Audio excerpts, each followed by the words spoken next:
Om. Let my limbs and speech, prana, eyes, ears, vitality, and all the senses grow in strength.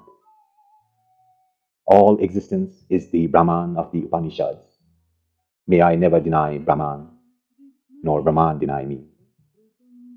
Let there be no denial at all. Let there be no denial, at least from me. May the virtues that are proclaimed in the Upanishads be in me, whom am devoted to the Atma. May they reside in me.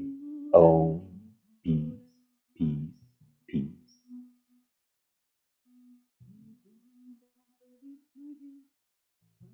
One should meditate on the syllable Om, the Udgita, for one sings the Udgita, the Om. Of this, the explanation follows. The essence of all these beings is the earth. The essence of the earth is water. The essence of water is vegetation. The essence of vegetation is man. The essence of man is speech. The essence of speech is Rik. The essence of Rik is Saman. The essence of Saman is Udgita. The syllable Om, which is called Udgita, is the quintessence of the essences, the supreme, deserving of the highest place and the eighth. Which one is Rik? Which one is Saman? Which one is Udgita? This is being considered now. Speech alone is Rik. Prana is Saman. The syllable Om is Udgita. Speech and prana, the sources of Rik and Saman, taken together form a couple. This couple is joined together in the syllable Om. Whenever a couple come together, they indeed fulfill each other's desire. He who meditates upon this syllable as Udgita, knowing if thus as the fulfiller, verily becomes a fulfiller of all the desirable ends. That verily is the syllable of assent. For whenever one assents to a thing, one says only Om. Assent alone is prosperity. He who meditates upon this syllable as Udgita, knowing it thus as endowed with the quality of prosperity, verily becomes one who increases all the desirable ends. With this does the threefold knowledge proceed. With Om does one cause to listen. With Om does one recite. With Om does one sing aloud. For the worship of this syllable, with its own greatness and essence, the Vedic rites are performed. He who knows it does, and he who does not know, both perform actions with it. For knowledge and ignorance are different in their results. Whatever is performed with knowledge, faith, and meditation becomes more effective. Up to this truly is the explanation of the greatness of this syllable Om.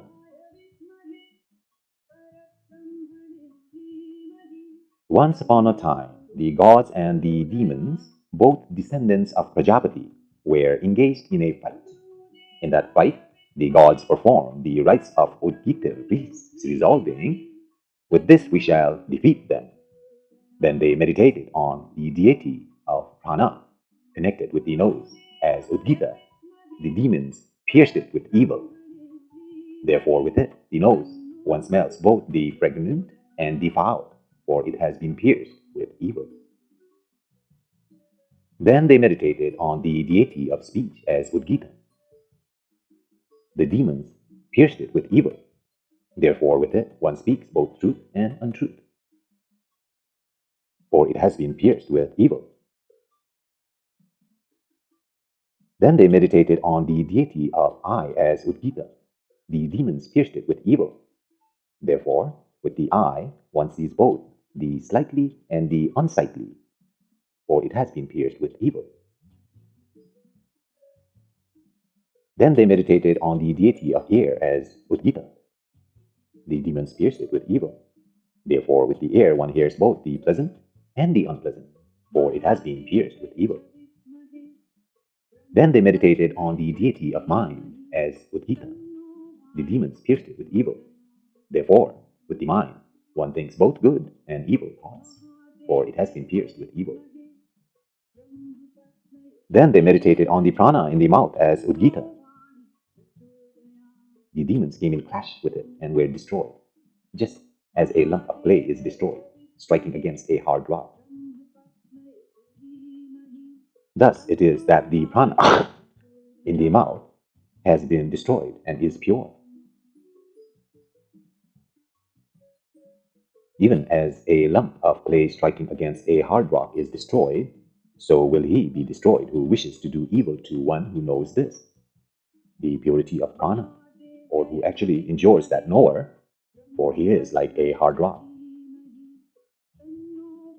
With this prana in the mouth, one discerns neither sweet smell nor foul, for it is free from sin. What one eats or drinks through this, even with all he maintains the other pranas. And not finding this, at the time of death, the prana in the mouth and its dependents depart. And thus, indeed, one opens the mouth at the time of death.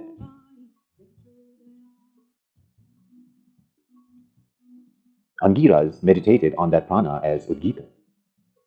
The sages consider this alone as Angiras, which is the essence of the limbs. So Brihaspati meditated on prana as Udgita. The sages consider this alone as Brihaspati. For speech is great and this prana is its lord. So Ayasha meditated on prana as Udgita, identifying it with himself. The sages consider this alone as Ayasha, for it goes out of the mouth.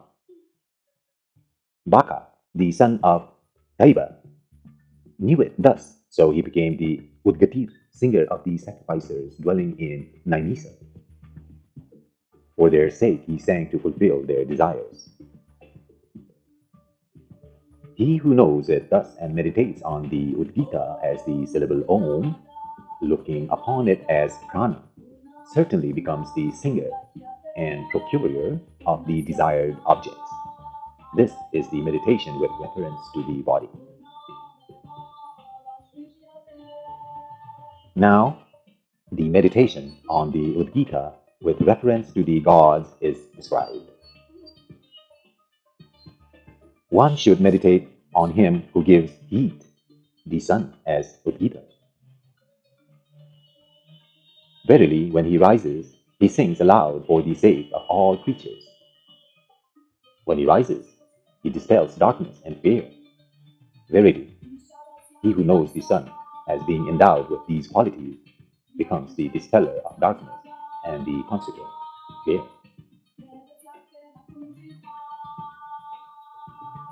This prana in the mouth and the sun are the same.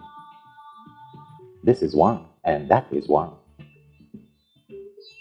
People call this as swara, that is going, and that as swara and pratyaswara, that is going and coming. Therefore, one should meditate on this prana and the sun as Udgita. Now, verily, one should meditate on Vijñana as Udgita. That which one breathes out is prana, and that which one breathes in is apana. The junction of prana and apana is Vijñana. That which is Vijñana, even that is speech. Therefore, one utters speech while one neither breathes out nor breathes in. That which is speech, even that is rik. Therefore, while one neither breathes out nor breathes in, one pronounces the rik. That which is rik, even that is saman. Therefore, while one neither breathes out nor breathes in, one sings in the saman. That which is saman, even that is Udgita. Therefore, while one neither breathes out nor breathes in, one sings the Udgita. Therefore, whatever other actions require strength, such as the kindling of fire by friction, running a race towards a goal, the bending of a strong bow, are all performed while one neither breathes out nor breathes in. For this reason, one should meditate on Vijñana as Udgita. Now, one should meditate on the syllables of Udgita, namely the syllables Ud, Gi, and Ta. Prana is Ud, because through prana one rises. Uttistati. Speech is Gi, because speech is called word Gira. Food is Da, because upon food all this is established. Stitam. Heaven is Ut, the sky is Gi, the earth is Ta. The sun is Ut, the air is Gi, the fire Ta. The Sama Veda is Ut, the Yajurveda Gi, the Rigveda Ta. For him, speech yields the milk which is the benefit of speech, and he becomes rich in food. And an eater of food who knows thus and meditates on the syllables of Udgita, namely Ut, Gi, and Ta. Now follows the fulfillment of wishes. One should meditate on the objects contemplated.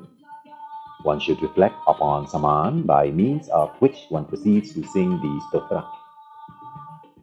One should reflect upon the rig in which that Saman occurs, upon the sage by whom it is intuited, and upon the deity to whom he proceeds to pray.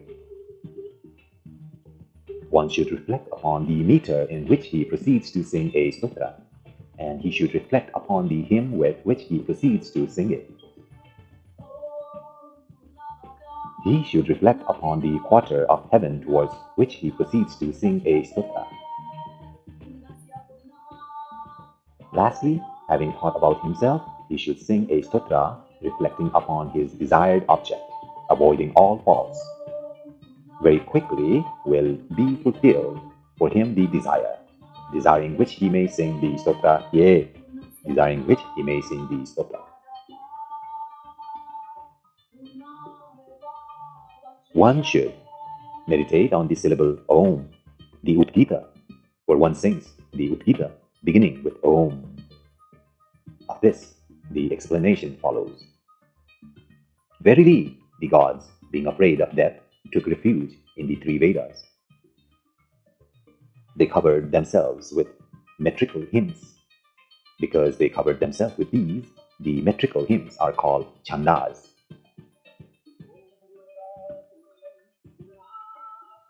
Just as a fisherman would see a fish in water, so did Death observe the gods in the rites connected with Rik, Saman, and Yajas. They too, knowing this, arose from the Rik, Saman, and Yajas, and entered the Swara, the syllable Om. Verily, when one learns the Rik, he loudly pronounces Om. It is the same with Saman and with Yajas. This syllable Om is indeed Swara. It again is immortality and fearlessness. Having entered into Swara, the gods became immortal and fearless. He who worships this syllable, knowing it thus, enters this syllable, the Swara, which is immortality and fearlessness. And having entered it, he becomes immortal by that nectar by which the gods became immortal. Now, that which is Udgita is verily Pranava, and that which is Pranava is Udgita. The yonder sun is Udgita and also Pranava, for he moves along pronouncing Om. To him, the sun itself, I sung, therefore you are my only son, thus said Kaustaki to his son. Reflect upon the Udgita as the rays of the sun, then surely you will have many sons. This is the meditation with reference to the gods. Now is the meditation with reference to the body. One should meditate on him who is this prana in the mouth as Udgita, for he moves along pronouncing Om. To him, the prana itself, did I sing. Therefore, you are my only son. Thus said Kaustaki to his son, I shall get many sons. Thinking thus, sing praise to the Udgita as the manifold prana. Now that which is Udgita is verily Pranava, that which is Pranava is Udgita, so one should think. As a result of it, even if he chants wrongly, he recites it by the act done from the seat of the Otter priest. The earth is Rik, the fire is Saman. The Saman rests upon that Rik, therefore the Saman is sung as resting upon the Rik. The earth is Sa, the fire is Ama, and that makes Sama. The sky is Rik, the air is Sama. The Saman rests upon that Rik, therefore the Saman is sung as resting upon the Rik. The sky is Sa, the air is Ama, and that makes Sama. Heaven is Rik, the sun is Saman. The Saman rests upon that Rik, therefore the Saman is sung as resting upon the Rik. Heaven is Sa, the sun is Ama, and that makes Sama. The stars are Rik, the moon is Saman. The Saman rests upon that Rik, therefore the Saman is sung as resting upon the Rik. The stars are Sa, the moon is Ama, and that makes Sama. Now, the wild light of the sun is Rik. The blue light that is extremely dark is Saman. The Saman rests upon that Rik, therefore the Saman is sung as resting upon the Rik. Again, the white light of the sun is Sa. The blue light that is extremely dark is Ama, and that makes Sama. Now that person, effulgent as God, which is seen within the sun, who is with golden beard and golden hair, is exceedingly effulgent even to the very tips of his nails. His eyes are bright like red lotus. His name is Ut. He has risen above all evils. Verily, he who knows this thus rises above all evils. Rik and Saman are his two joints, therefore he is Udgita. Because the priest is the singer of this Ut, he is the Udgita. Moreover, he, this person called Ut, controls the worlds which are above that sun, as also the desires of the gods. This is with reference to the gods.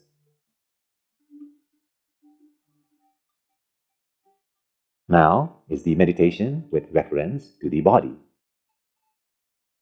Speech is Rik, prana is Sama. This Saman rests upon that Rik, therefore the Saman is sung as resting upon the Rik. Speech is Sa, prana is Ama, and that makes Sama. The eye is Rik. The self reflected in the eye is Saman. This Saman rests upon that Rik, therefore the Saman is sung as resting upon the Rik. The I is Sa, the self is Ama, and that makes Sama. The ear is Rik. The mind is Saman. The Saman rests upon that Rik, therefore the Saman is sung as resting upon the Rik. The ear is Sa, the mind is Ama, and that makes Sama. Now the white light of the eye is Rik. The blue light that is extremely dark is Saman. This Saman rests upon that Rik. Therefore, the Saman is sung as resting upon the Rik. The white light of the eye is Sa. The blue light that is extremely dark is Ama, and that makes Sama. Now this person who is seen with the eye, he indeed is Rik. He is Saman. He is Ukta. He is Yajas. He is the Vedas. The form of this person seen in the eye is the same as the form of that person seen in the sun. His joints are the same as those of the other. His name is the same as that of the other. That person in the eye is the Lord of all the worlds that are extended below, as also of the desired objects of men. So those who sing on the flute sing of him alone and thereby become endowed with wealth. Now he who sings the Saman after knowing the deity Udgita thus sings to both. Through that person in the sun, he, that singer, gets the worlds beyond the sun and also the desired objects of gods. Similarly, through this person in the eye, one gets the worlds that are extended below this person and also the desired objects of men.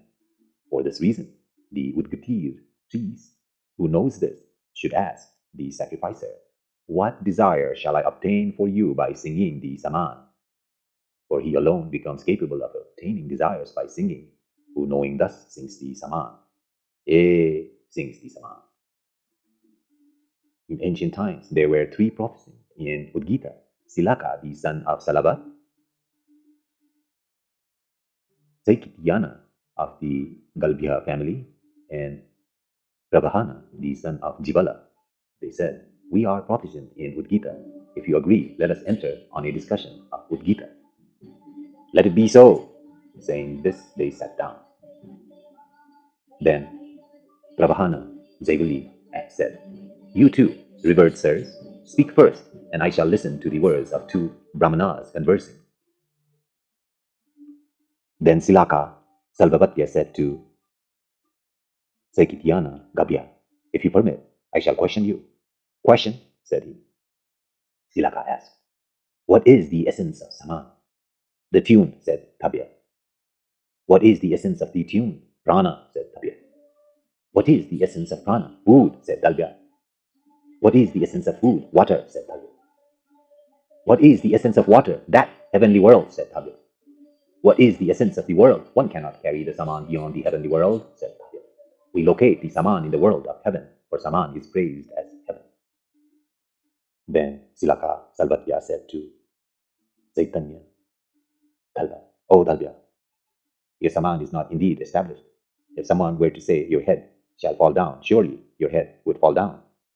Dalbya, "Will you permit me, sir, to learn this of you?" "Learn," said Silaka. "What is the essence of that heavenly world?" "This earth," said Silaka. "What is the essence of this earth?"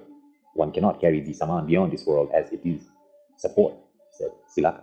"We locate the Saman in this world as its support, for Saman is extolled as the earth." Prabhana Jaivali said to him, "O Salavatya, your Sama really has a further end. If someone now were to say, 'Your head shall fall down,' surely your head would fall down. Will you permit me, sir, to learn this of you?" "Learn," said Jaivali. Salavatya, "What is the essence of this world?" "Akasa," said Prabhahana. "All these beings arisen from Akasa alone are finally dissolved into Akasha, because Akasha alone is greater than all these, and Akasha is the support at all times. It is this Udgita which is progressively higher and better. This again is endless. He who knowing thus meditates upon the progressively higher and better Udgita obtains progressively higher and better lives and wins progressively higher and better worlds." Ati Dhanvan, the son of Sunaka, having taught this to Udara Sandilya, said, "As long as among your descendants this knowledge of Udgita continues, so long their life in this world will be progressively higher and better than ordinary lives. And in that other world also their state will be similar. He knows and meditates thus, his life in this world surely becomes progressively higher and better. And so also his state in that other world. In that other world. When the crops in the Kuru country had been destroyed by hailstorms, there lived Usasti, the son of Chakra, with his young wife in a deplorable condition in the village of elephant drivers. He begged for food for an elephant driver. While he was eating beans of an inferior quality, the driver said to him, There is no other food than what is set before me. Give me some of them, said Usasti. The driver gave them to him and said, Here is a drink at hand, if you please. Then I shall be drinking what is defiled, said Usasti. Are not these beans also defiled? Unless I ate them, I would surely not have survived, said Usasti. But drinking is at my option. Usasti, after he had eaten, brought the remainder to his wife. She had already obtained her food by alms, so after receiving it, she kept it. Next morning, while leaving the bed, he said, Alas, if I could get a little food, I could earn a little wealth. There, a king is going to institute a sacrifice. He would appoint me to all the priestly offices. His wife said to him, Well, Lord, here are the beans given by you. Having eaten them, he went off to the sacrifice which was being performed. Seeing the singing priests seated there, he sat down near the singers in the place for singing the stotras, and then he addressed the Prastotriya priest. O Prastoti, if you sing that Prastava without knowing the deity that belongs to Prastava, your head will fall down. In the same manner, he addressed the Udgatir priest. O Udgatir, if you sing the Udgita without knowing the deity that belongs to Udgita, your head will fall down. In the same manner, he addressed the Pratihara priest. O Pratihatir, if you sing the Pratihara without knowing the deity that belongs to Pratihara, your head will fall down. Then they all sat down silently, suspending their duties. Then the principal of the sacrifice said to him, I should like to know you, revered sir. I am Sakrayana Usastya, said he. He said, I searched for you, revered sir, for all these priestly offices, but not finding you, sir, I have chosen others. Revered sir, you yourself taken up all the priestly offices for me. Be it so then. Let these same priests sing the hymns while permitted by me, but you should give me as much wealth as you give them. Very well, said the sacrificer. Then the Prastotir priest approached him and said, Revered sir, you said to me, O Prastotir, if you sing the Prastava without knowing the deity that belongs to the Prastava, your head will fall down. Which is that deity? Prana, said Usasti. All these movable and immovable beings merge in Prana during dissolution and rise out of Prana during creation. This is the deity that belongs to the Prastava. If you sang the Prastava without knowing him, after your having been warned thus by me, your head would have fallen down. Then the Udgatir priest approached him and said, Revered sir, you said to me, O Udgatir, if you sing the Udgita without knowing the deity that belongs to the Udgita, your head will fall down. Which is that deity? The sun, said Usasti. All these movable and immovable sing the praise of the sun when he has come up. This is the deity that belongs to the Udgita. If you sing the Udgita without knowing him, after your having been warned thus by me, your head would have fallen down. Then the Pratishthiya priest approached him and said, Revered sir, you said to me, O Pratisharthi, if you sing the Pratihara without knowing the deity that belongs to Pratihara, your head will fall down. Which is that deity? Food, said Usasti. All these movable and immovable beings live by partaking of food only. This is the deity that belongs to the Pratihara. If you sing the Pratihara without knowing him, after your having been warned thus by me, your head would have fallen down. Therefore, next begins the Udgita seen by the dog. Once, Thalbyabaka, called also Maitreya, Glava, went out of the village for the study of the Vedas. Before him, a white dog appeared, and other dogs gathered around it and said, Revered sir, please obtain food for us by singing, we are hungry. The white dog said to him, Come to me over here tomorrow morning. Thalbyabaka and Maitreya Glava kept watch there for them. Just as those who recite the stotras singing the Vaisvavamana hymn move along, clasping one another's hand, even so did the dogs move along. Then they sat down and began to pronounce hymn. Om, let us eat. Om, let us drink. Om, may the sun who is God, Varuna, Prajapati, and Savitir bring us food here. O Lord of food, bring food here. Yea, bring it on. Om. Verily, this world is the syllable Ho, which is Stoba. The air is the syllable Hai. The moon is the syllable Atha. The self is the syllable Iha. And the fire is the syllable I. The sun is syllable U. Invocation is the syllable E. The Viswadevas are the syllable Ahoi. Prajapati is the syllable Him. Prana is the Stoba Swara. Food is the Stoba Ya. And Virat is the Stoba Vak. The undefinable and variable 13th Stoba is the syllable Hum. For him, speech yields the milk, which is the benefit of speech, and he becomes rich in food and an eater of food, who thus knows the sacred doctrine of the Samans, yea, knows the sacred doctrine of the Samans. Oh, surely the meditation on this whole Saman is good. Anything that is good, people call as Saman. Anything that is not good, as Asaman. Thus, when people say, he approached him with Saman, then they say only this, he approached him with a good motive. And when they say, he approached him with Asaman, then they say only this, he approached him with an evil motive. Again, people say, oh, this is Saman for us. When it is something good, then they say only this, oh, this is good for us. Again, they say, oh, this is Asaman for us. When it's not good, when they say only this, oh, this is evil. When one who knows it thus meditates on the Saman as good, all good qualities hasten towards him and serve him. Among the worlds, one should meditate upon the Saman as fivefold.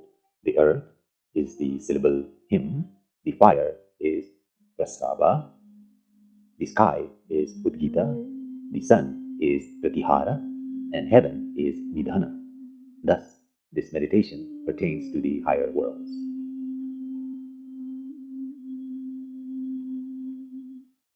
Now, among the lower worlds, heaven is the syllable Him, the sun is Prastava, the sky is Udgita, the fire is Pratihara, and earth is Nidhana. The worlds in the ascending and descending lines belong to him, who, knowing it thus, endowed with quality of good, meditates on the fivefold Saman in the worlds. One should meditate on the fivefold Saman as rain. The wind that precedes is the syllable Him, the cloud that is formed as Prastava, the shower is Udgita, lightning and thunder are Pratihara, and the cleansing is Nidhana. It rains for him indeed. He causes rain, who, knowing it thus, meditates on the fivefold Saman as rain. One should meditate on the fivefold Saman in all the waters. When a cloud gathers, it is the syllable Him. When it rains, it is Prastava. Those waters that flows to the east are Udgita. Those that flow to the west are Pratihara. The ocean is Nidhana.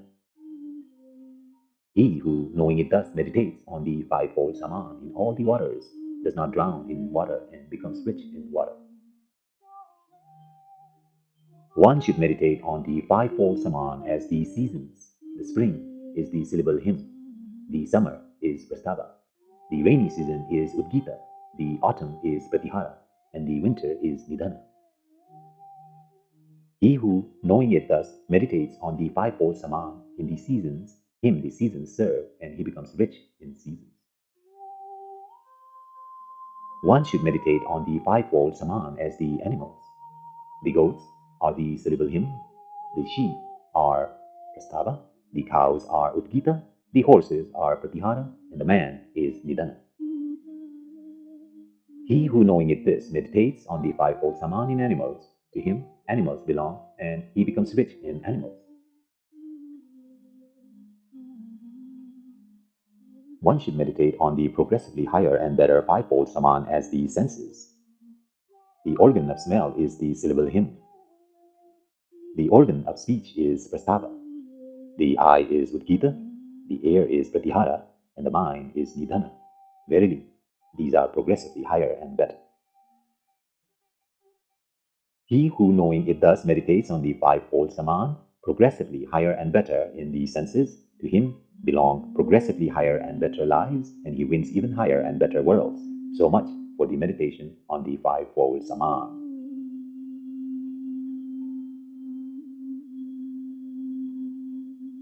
Next is the meditation on the sevenfold Saman.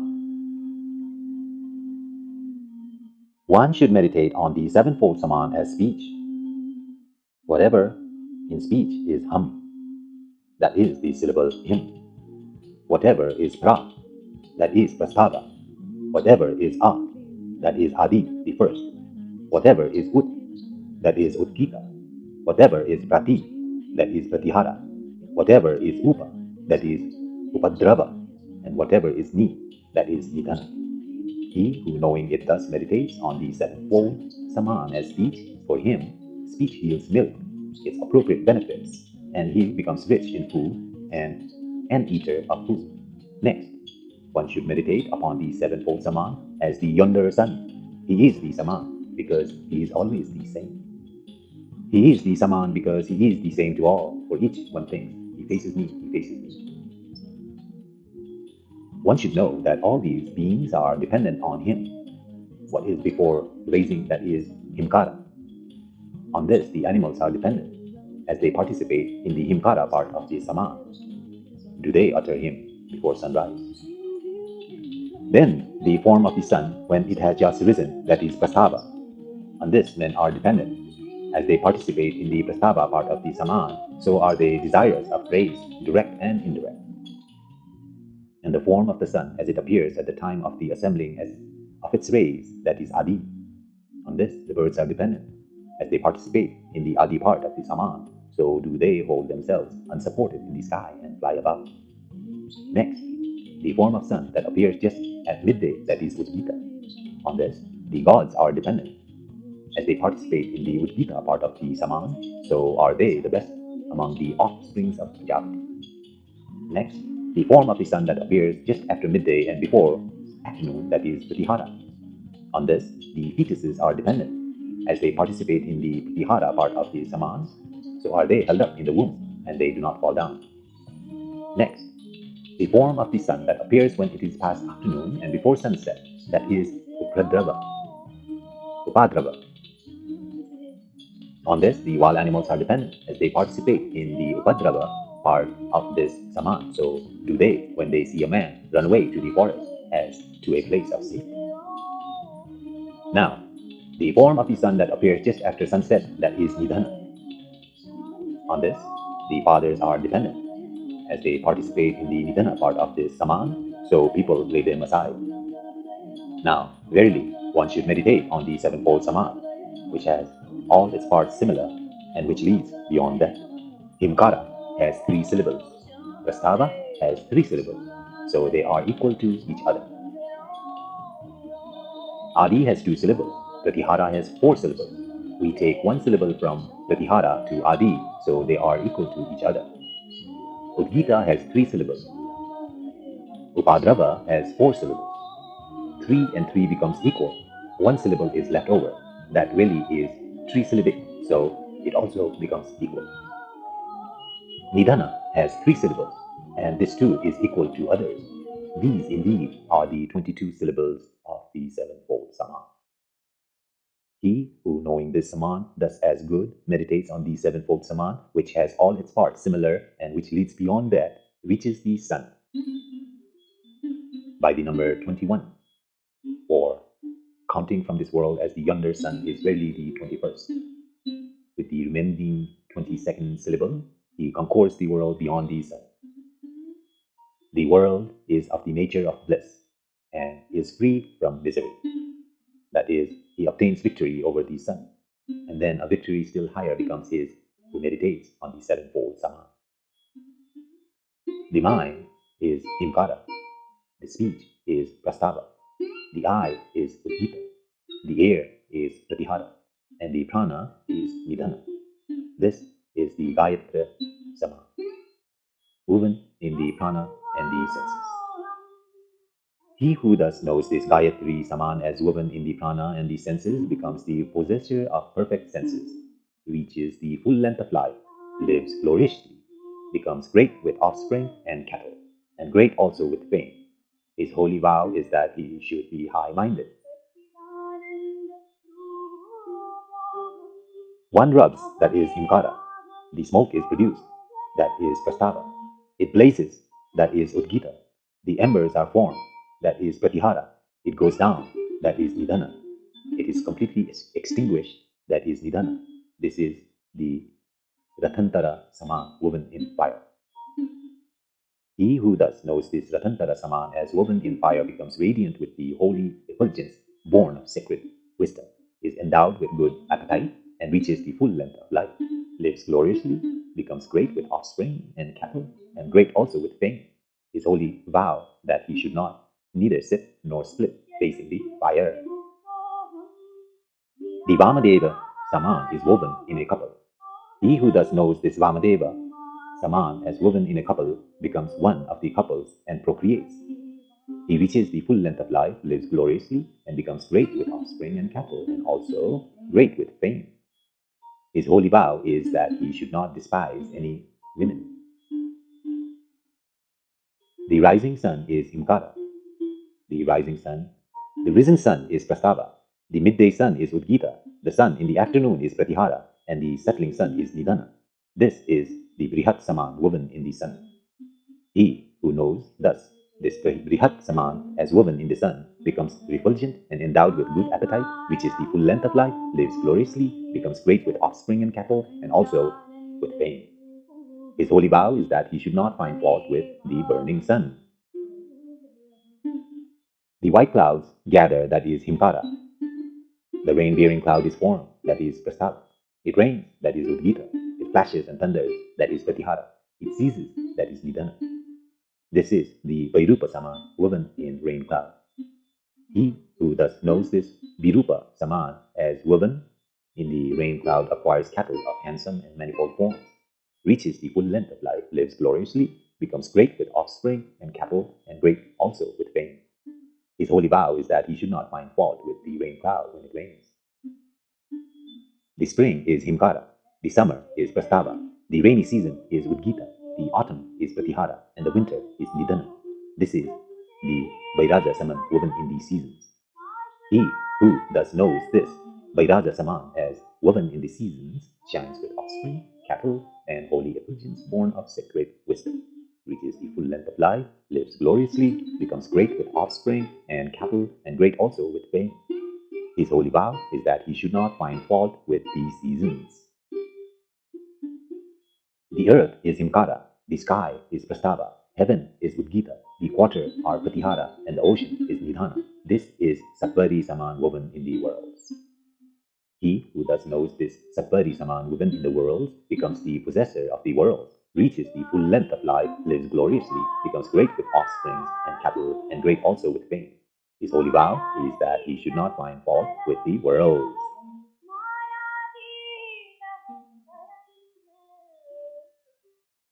The goats are Himkara, the sheep are Prastava, the cows are Udgita, the horses are Pratihara, and the man is Nidana. This is the Revati Saman woven in the animals. He who thus knows this Revati Saman woven in the animals becomes the possessor of animals, reaches the full length of life, lives gloriously, becomes great with offspring, cattle, great also with fame. His holy vow is that he should not find fault with animals. The hair is Himkara, the skin is Prastava, the flesh is Udgita, the bone is Pratihara, and the marrow is Nidana. This is the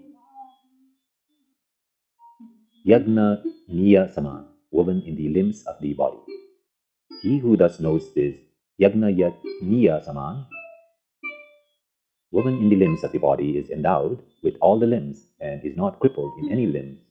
He reaches the full length of life, lives gloriously, becomes great with offspring and cattle, and great also with fame.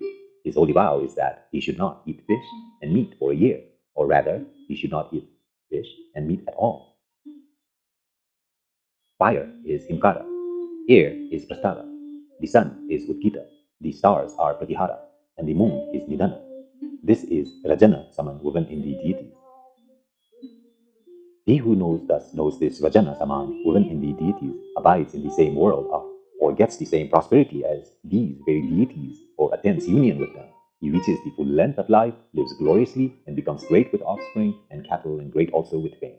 His holy vow is that he should not fault with the Brahmanas. The three Vedas are Himkara.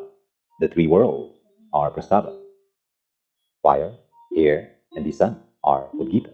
The stars, the birds, and the rays are Pratihara. The serpents, the celestial singers, and the fathers are Nidhana. This is the collection of Samans woven in all things. Verily, he who knows thus, knows this collection of Samans as woven in all things, becomes the Lord of all things. There is this verse about it. That which is fivefold in groups of three, there is nothing else greater or other than these 15. He who knows that knows all the quarters bring offerings to him. His holy vow is that he should meditate, I am all. Yea, that is his vow. I am all. Of the Samans, I choose the one that bellows, as it were, and is good for cattle, thus something. This is the loud singing sacred to Agni, the undefined one to Prajapati, the defined one to Soma, the soft and smooth to Vayu, the smooth and strong to Indra, the heron-like to Brihaspati, and the ill-sounding to Varuna. Verily, one may practice all these, but should avoid the one sacred to Varuna. May I obtain immortality for the gods by singing. Thinking thus, one should sing. May I obtain my singing, oblation for the fathers, hope for men, grass and water for animals, the heavenly world for the sacrificer, and food for myself. Thus, reflecting in his mind on all these, he should sing the stotra attentively. All vowels are the embodiment of Indra. All sibilants are the embodiments of Prajapati. All sparsa, consonants, are the embodiments of death. If anyone should reprove him for all pronunciation of his vowels, he should tell him, I have taken my refuge in Indra. He will answer you. And if someone should reprove him for sibilants, he should tell him, I have taken my refuge in Prajapati. He will crush you. And if someone should reprove him for his sparsa consonants, he should tell him, I have taken my refuge in death. He will burn you up. All vowels should be pronounced sonant and strong. With the thought, may I impart strength to Indra, the prana. All sibilants should be pronounced neither inarticulately nor leaving out the elements of sound, but distinctly with the thought. May I give myself to Prajapati, the Virat. All sparsa consonants should be pronounced slowly, without mixing them with any other letter. With the thought, may I withdraw myself from death.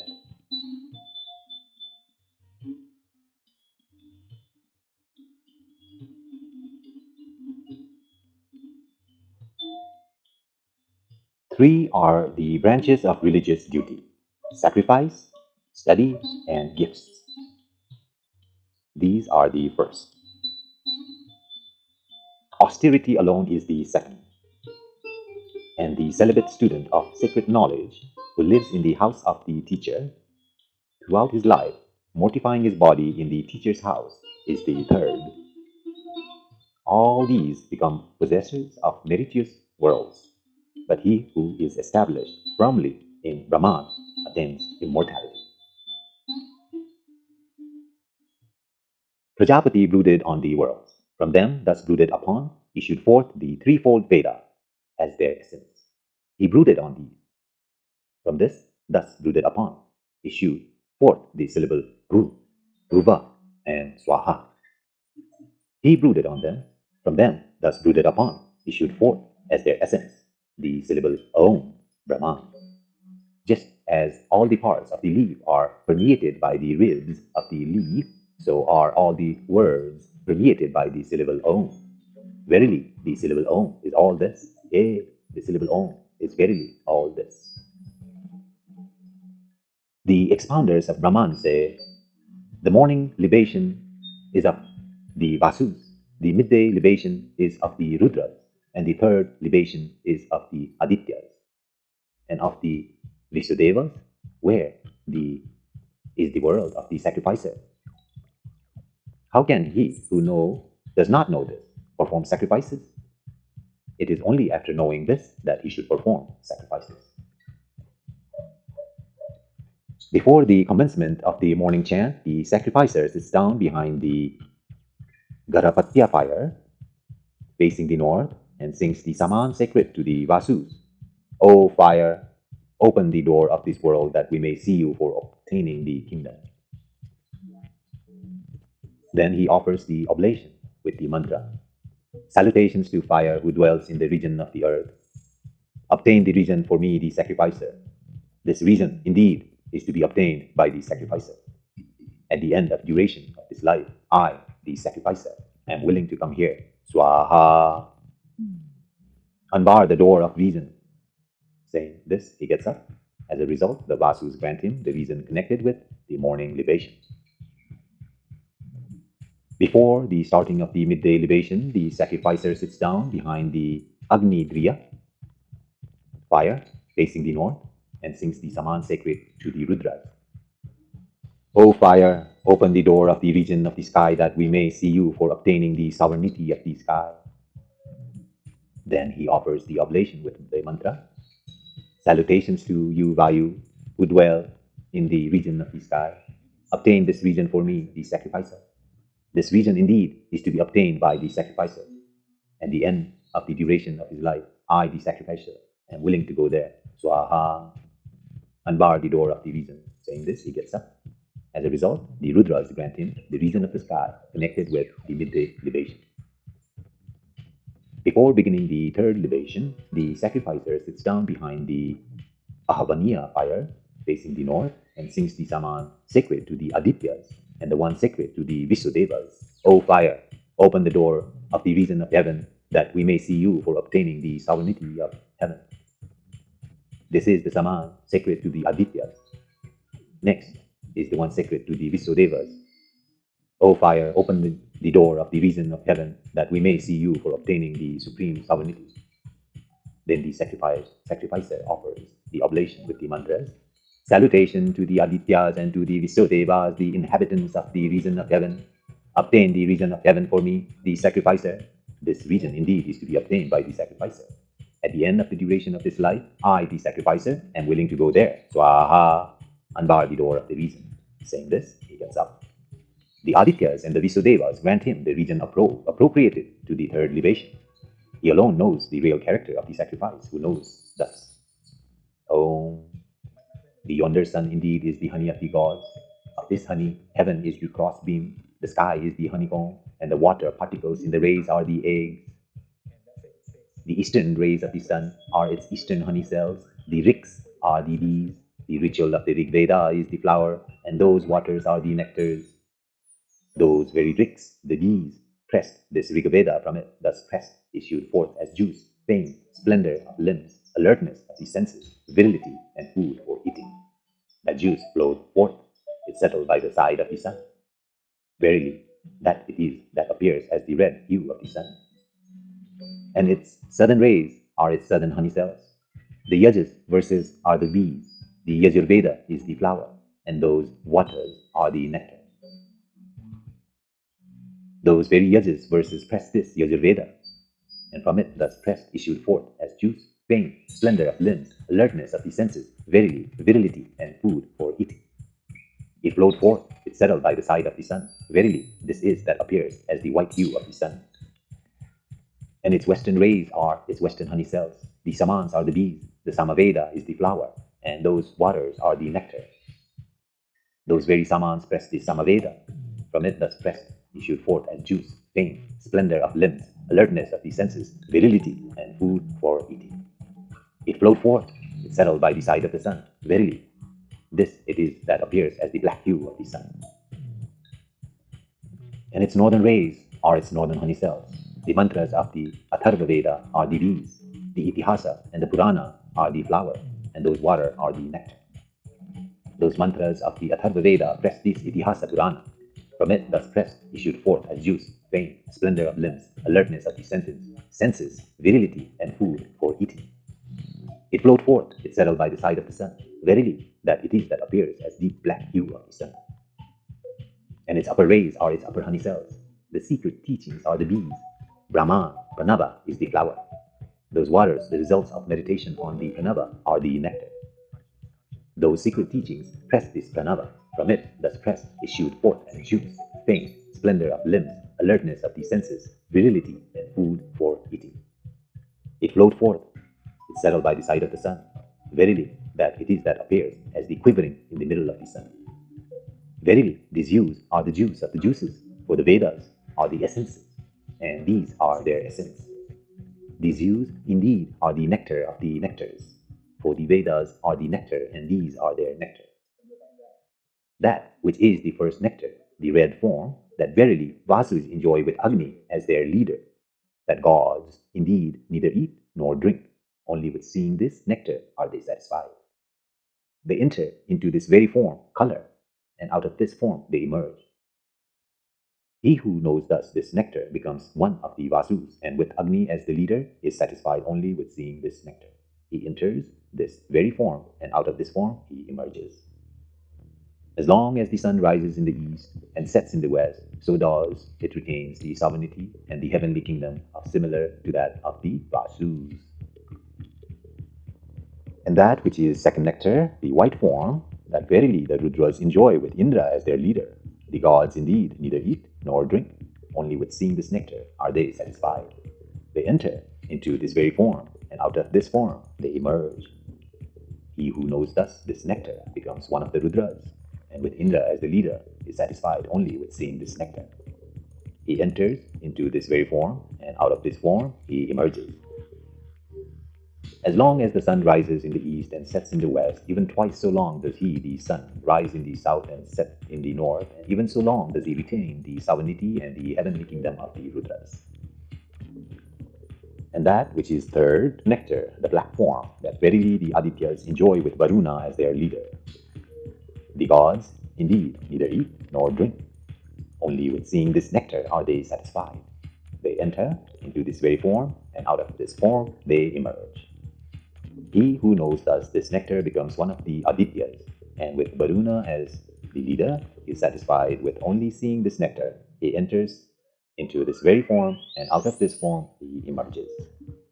As long as the sun rises in the south and sets in the north, even twice long does he, the sun, rise in the west and thus set in the east, and even so long does he retain the sovereignty and the heavenly kingdom of the Adityas. And that which is fourth nectar, the deep black color, that verily Maruts enjoy with Soma as their leader. The gods indeed neither eat nor drink, only with seeing this nectar are they satisfied. They enter into this very form, and out of this form they emerge. He who knows thus this nectar becomes one of the Maruts, and with Soma as the leader is satisfied with only with seeing this nectar.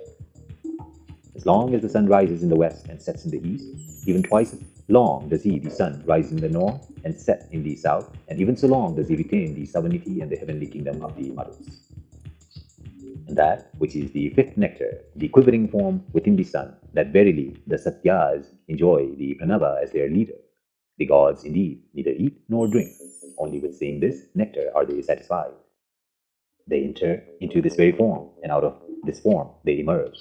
He who knows thus this nectar becomes one of the Satyas, and with Pranava as their leader is satisfied only with seeing this nectar. As long as the sun rises in north and sets in the south, even twice so long does he, the sun, rise in overhead and set below, and even so long does he retain the sovereignty and the heavenly kingdom of the Satyas. Then, rising from there upward, he will neither rise nor set. He will remain alone in the middle. There is this verse about it.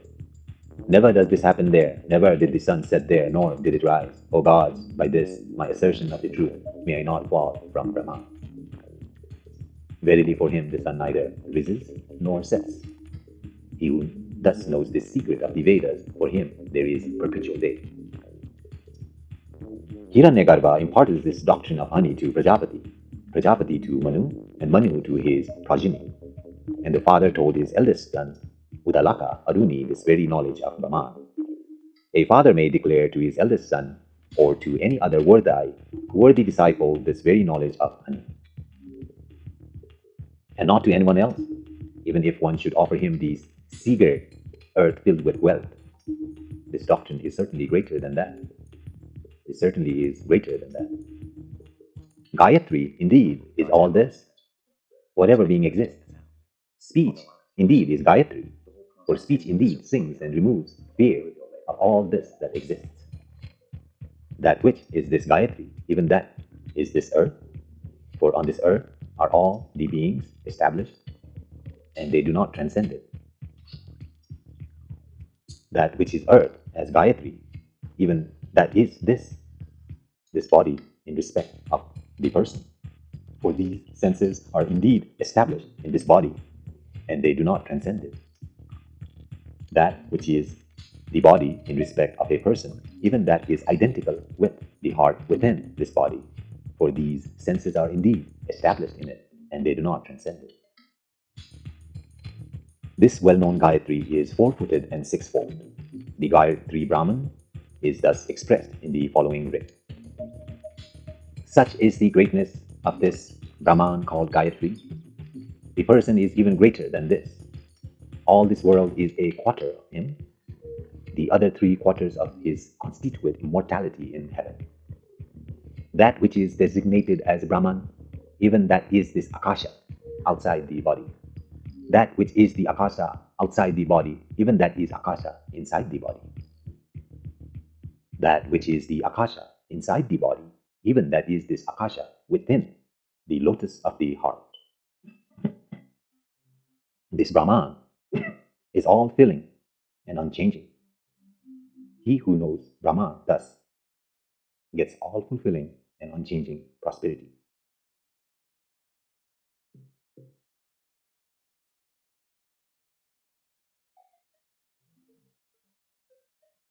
On the said heart, there are, indeed, 5 doors guided by the gods. He who is in that which is the eastern door of this is Prana. He is the eye, he is the sun. This Brahman called Prana should be meditated upon as brightness and as the source of food. He who meditates thus becomes resplendent and an eater of food.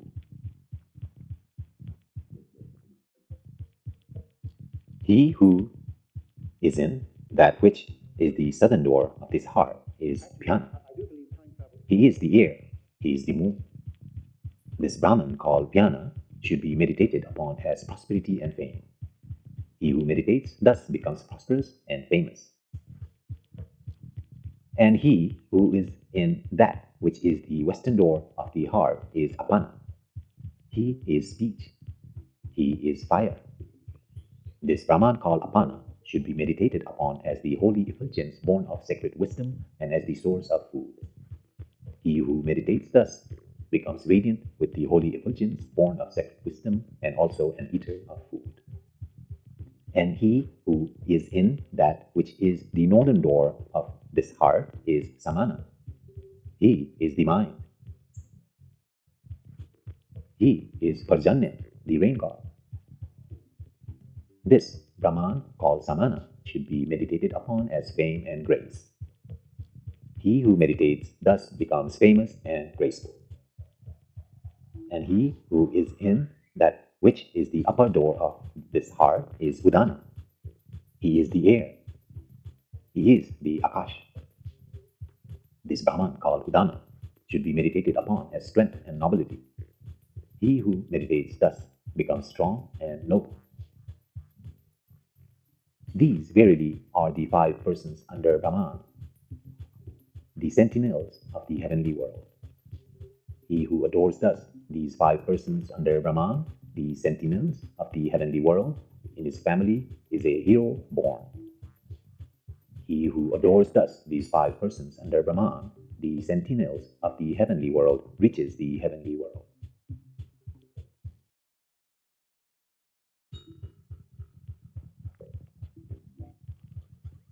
Again, the light of Brahman that shines above this heaven, above everything, above all, in the incomparable good and the highest world, even this is the light within the body of man. This light can be seen in as much as one has a perception of warmth when one touches the body.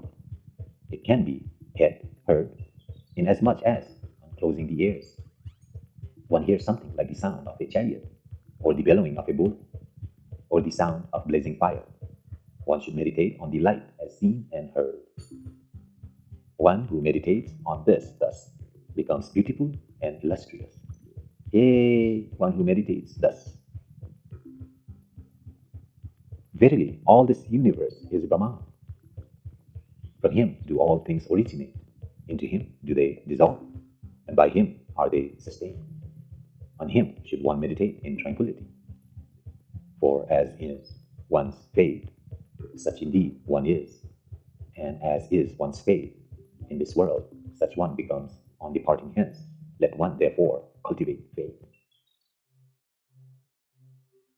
He who is permeating the mind, who has prana for his body, whose nature is consciousness, whose resolve is infallible, whose own form is like Akasha, sky, whose creation is all that exists, whose are all the pure desires, who possesses all the agreeable odors and all the pleasant tastes, who exists pervading all this, who is without speech and other senses, who is free from agitation and eagerness.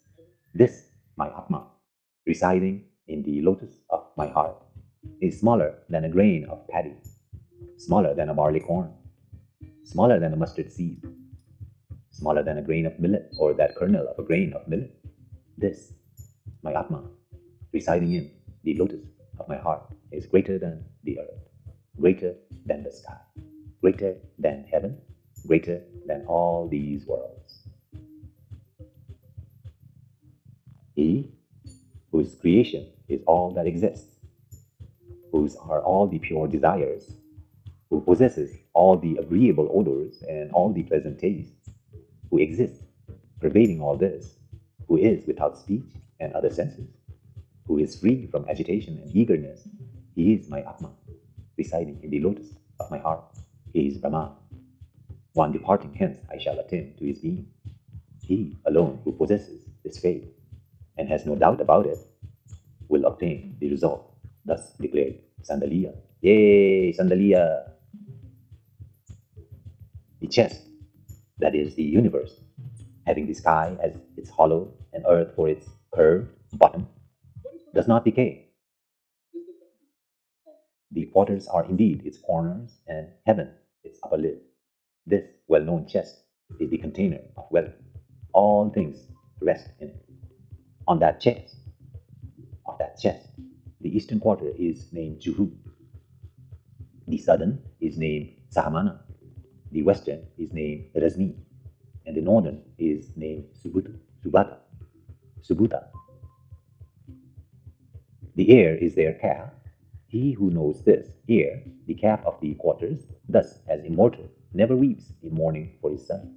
I, wishing my son's longevity, worships thus this air, the cap of the quarters.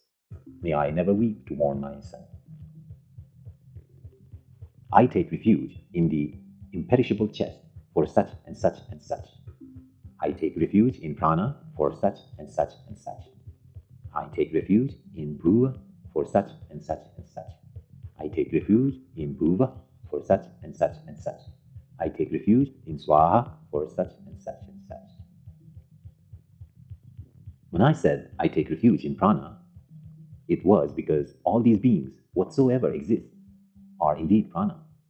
So it was in this alone that I took refuge. Then when I said I take refuge in bhuva, I said only this: I take refuge in the earth. I take refuge in the sky. I take refuge in heaven. Then when I said I take refuge in bhuva, I said only this: I take refuge in fire. I take refuge in air. I take refuge in the sun. Then when I said I take refuge in swaha, I said only this: I take refuge in the Rigveda. I take refuge in the Yajurveda. I take refuge in the Sama Veda. That was what I said. Man truly is the sacrifice. His first 24 years or the morning libation, or the meter Gayatri, is made up of 24 syllables, and the morning libation is related to the Gayatri meter. With this, the Vasus are connected. The pranas indeed are the Vasus, for they make all this stable. During this period of life, if anything that is like illness causes him pain, he should repeat, O pranas, Vasus, unite this morning libation of mine with the midday libation. May I, who am a sacrifice, not be lost in the midst of the Vasus, who are the pranas. He surely recovers from that and becomes healthy. Now, his next 44 years are the midday libation, for the meter Śraddhā is made up of 44 syllables, and the midday libation is related to the Śraddhā meter. With this, the Rudras are connected. The pranas indeed are the Rudras, for they cause all this universe to weep. During this period of life, if anything like illness causes him pain, he should repeat, O pranas, Rudras, unite this midday libation of mine with the third libation. May I, who am a sacrifice, not be lost in the midst of the Rudras, who are the pranas. He surely recovers from that and becomes healthy. Then his next 48 years are the third libation. The meter Jagati is made up of 48 syllables, and the third libation is related to the Jagati meter. With this, Adityas are connected. The pranas indeed are the Adityas, for they accept all this. During this period of life, if anything illness causes him pain, he should repeat, O pranas, Adityas, extend this third libation of mine to full length of life. May I, who am a sacrifice, not be lost in the midst of the Adityas, who are the pranas. He surely recovers from that and becomes healthy. Knowing this well-known doctrine of sacrifice, Aitareya Mahidasa said, Why do you afflict me thus, me who cannot be so killed? He lived for 116 years. He too, who knows thus, lives in vigor for 116 years. That he who performs the Purusha sacrifice feels hunger, that he feels thirst, which he does not rejoice. All these are the initiatory rites of this sacrifice.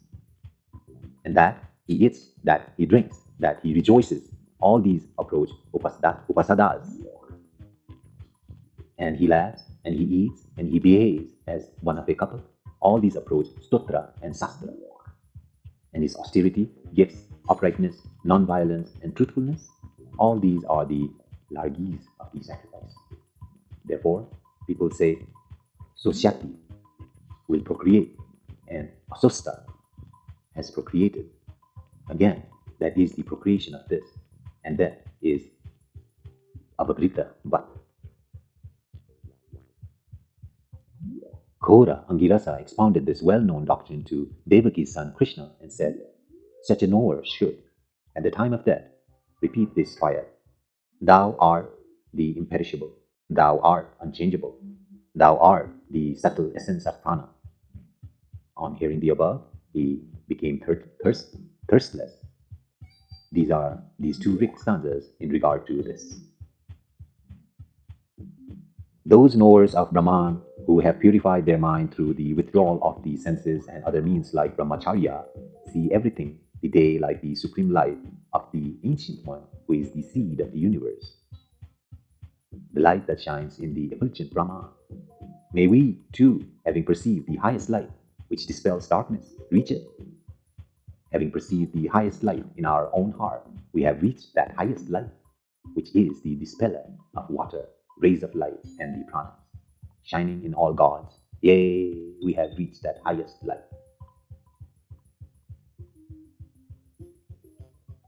The mind is Brahman. Thus, one should meditate. This is the meditation with regard to the body, including the mind. Next, the meditation with regard to gods. The Akasha is Brahman, thus one should meditate. Both the meditations with regard to the body and with regard to the gods are being enjoined. The same Brahman has 4 feet. The organs of speech is 1 foot. Prana, the organ of smell, is 1 foot. The eye is another foot. And the ear is 1 foot. This is with reference to the body. Next, with reference to the gods. Agni is 1 foot, Vayu is 1 foot, Aditya is 1 foot, and quarters are 1 foot. Thus, both the meditations, with reference to the body and with reference to the gods, are enjoined. The organ of speech is one of the 4 feet of Brahma called mind. With the light of fire, it shines and warms. He who knows thus shines and warms with fame and celebrity and with the holy effulgence born of sacred wisdom. The organ of smell is one of the 4 feet of Brahma. With the light of air, it shines and it warms. He who knows thus shines and warms with fame and celebrity and with the holy effulgence born of sacred wisdom. The eye is one of the 4 feet of Brahma. With the light of the sun, it shines and warms. He who knows thus shines and warms with fame and celebrity and with the holy effulgence born of sacred wisdom. The air is one of the 4 feet of Brahma. With the light of the quarters, it shines and warms. He who knows thus shines and warms with fame and celebrity and with the holy effulgence born of sacred wisdom. He who knows thus. The sun is Brahma. This is the teaching. The further explanation of this is here given. Before creation, this universe was non-existent. Then it became existent. It grew. It turned into an egg. It lay for a period of 1 year, and then it burst open.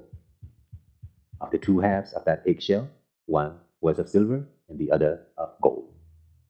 Of these, that which was of silver is this earth. That which was of gold is heaven. That which was the outer membrane is the mountains. That which the inner membrane is the mist, together with clouds. Those which were the veins are the rivers. That which was the water is the lower belly, is the ocean. And that which was born is the yonder sun. After he was born, sounds of the form of loud shouts arose, as also all beings and all desired objects. Therefore, at his rise and at his every return for his setting, sounds of the form of loud shouts arise, as also all beings and all desired objects. He who knows the sun thus and meditates on it as Brahman, auspicious sounds will hasten to him and continues to delight him. Yea, will continue to delight. Om.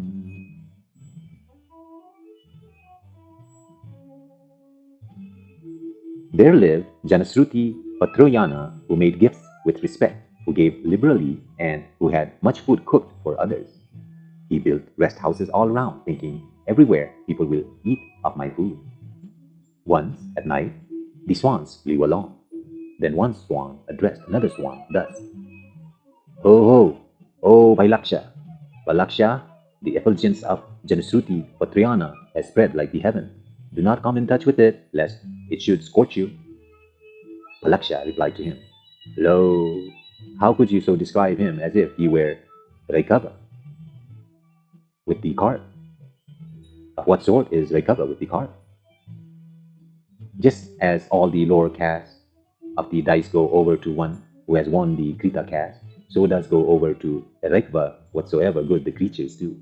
So also to him who knows what Raikva knows. Such is he who has thus been spoken of by me. Janasruti Patroyana overheard these words. As soon as he arose, he said to the attendant, Lo, did you praise me like Raikva with the cart? What sort of man is this Raikva with cart? Janasruti repeated the words of the swan.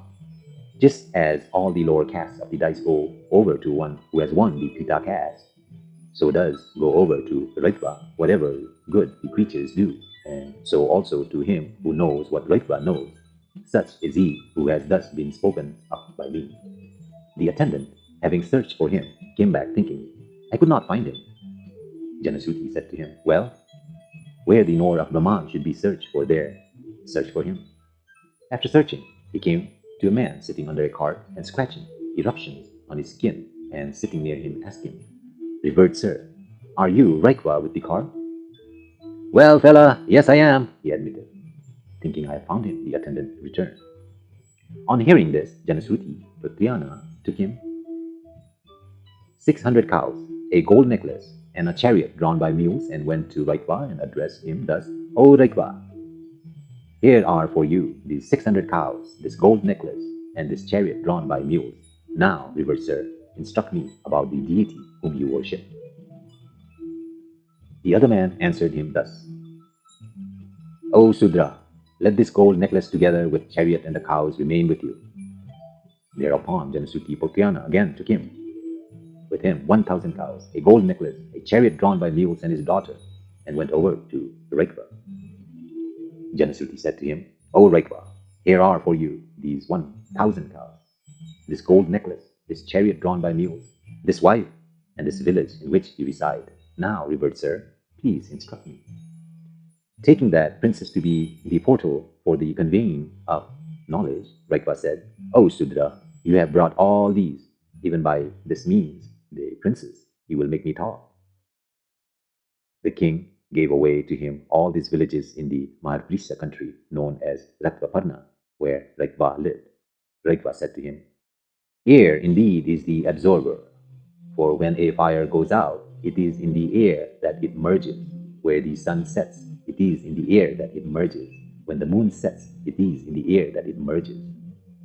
When water dries up, it is in the air that it merges, for air absorbs all these. This is the doctrine of Sambharga with reference to the gods. Next is the doctrine of Sambharga with reference to the body. Prana indeed is the absorber. When one sleeps, speech merges in prana. The eye merges in prana. The ear merges in prana. The mind merges in prana. For prana indeed absorbs all these. These indeed are the two absorbers, air among the gods and prana among the sense organs. Once upon a time, while Kapaya, Saunaka, and Kaksasini Abhipratarin were being served with food, a celibate student of sacred knowledge begged of them. They did not give him anything. The Brahmacharian said, Prajapati, the one God swallowed up the four great ones, he is the protector of the worlds. O Kapaya, O Abhipratarin, mortals do not see him who dwells variously, even from him, for whom all this food is meant. You have withheld it. Kapaya Saunaka, reflecting on those words, approached him and said, He who is the self of all gods and the creator of all beings, who has on decaying teeth, who is the devourer, who is the wise one, who is himself never eaten, but who devours even those who are not food, and hence the knowers describe his magnificence as immeasurable. Such indeed is the Brahman, O Brahmacharian, whom we worship. Then he told the servants, Give him food. They gave him food. Now, these 5 and the other 5, together becoming 10, constitute the Krita. Therefore, because the number 10 applies to both, these 10 are the food or Virat dwelling in all the 10 quarters, and these are the enjoyer, Krita. The Virat of the form of 10 deities, again, is the eater of food as Krita. By him, all this is perceived. He who sees thus, by him also, all this is perceived, and he becomes as eater of food. Once upon a time, Satyakarma Jabala addressed his mother Jabala, Mother, I desire to live the life of a celibate student of sacred knowledge in the teacher's house. Of what lineage am I? She said to him, My child, I do not know what lineage you are. I, who was engaged in many works as in attending on others, got you in my youth. Having been such, I could not know of what lineage you are. However, I am Jabala by name, and you are named Satyakarma. So, you speak of yourself only as Satyakarma Jabala. He went to Haridudumata Gautama and said, I desire to live under you, revered sir, as a brahmachari. May I approach your venerable self? Gautama asked him, Dear boy, of what lineage are you? He replied, Sir, I do not know of what lineage I am. I asked my mother. She replied, I, who was engaged in many works and in many attending on others, got you in my youth. Having been such, I could not know of what lineage you are. However, I am Jabala by name, and you are and you are named Satyakarma. So, sir, I am Satyakarma Jabala. The teacher said to him, no one who is not a Brahmana can speak thus, dear boy. Bring the sacrificial fuel. I shall initiate you as a brahmachari, for you have not deviated from truth.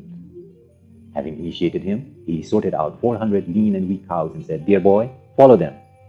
While he was driving them towards the forest, Satyakarma said, I shall not return till it is 1,000. He lived away for a long time, till they had increased to 100,000. Then the bull addressed him thus, Satyakarma, yes, revered sir. Thus he responded, dear boy, we have reached 1,000. Take us to the house of the teacher. Let me instruct you about 1 foot of Brahman also. Please instruct me, revered sir. The bull said to him, the eastern quarter is 1 part, the western quarter is 1 part, the southern quarter is 1 part, the northern quarter is 1 part. This indeed, dear boy, is the foot of Brahman, consisting of 4, named the radiant. He who knows this 1 foot of Brahma, consisting of 4 parts, thus, and meditates on it as the radiant, becomes radiant in this world. He who knows this 1 foot of Brahman, consisting of 4 parts, thus, and meditates on it as the radiant, wins the radiant region in the next world.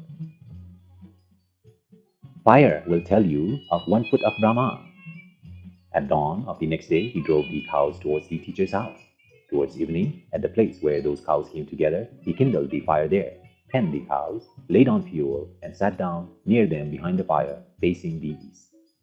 The fire addressed him. Satyakarma, yes, revered sir, he responded. Dear boy, let me instruct you about 1 foot of Brahma.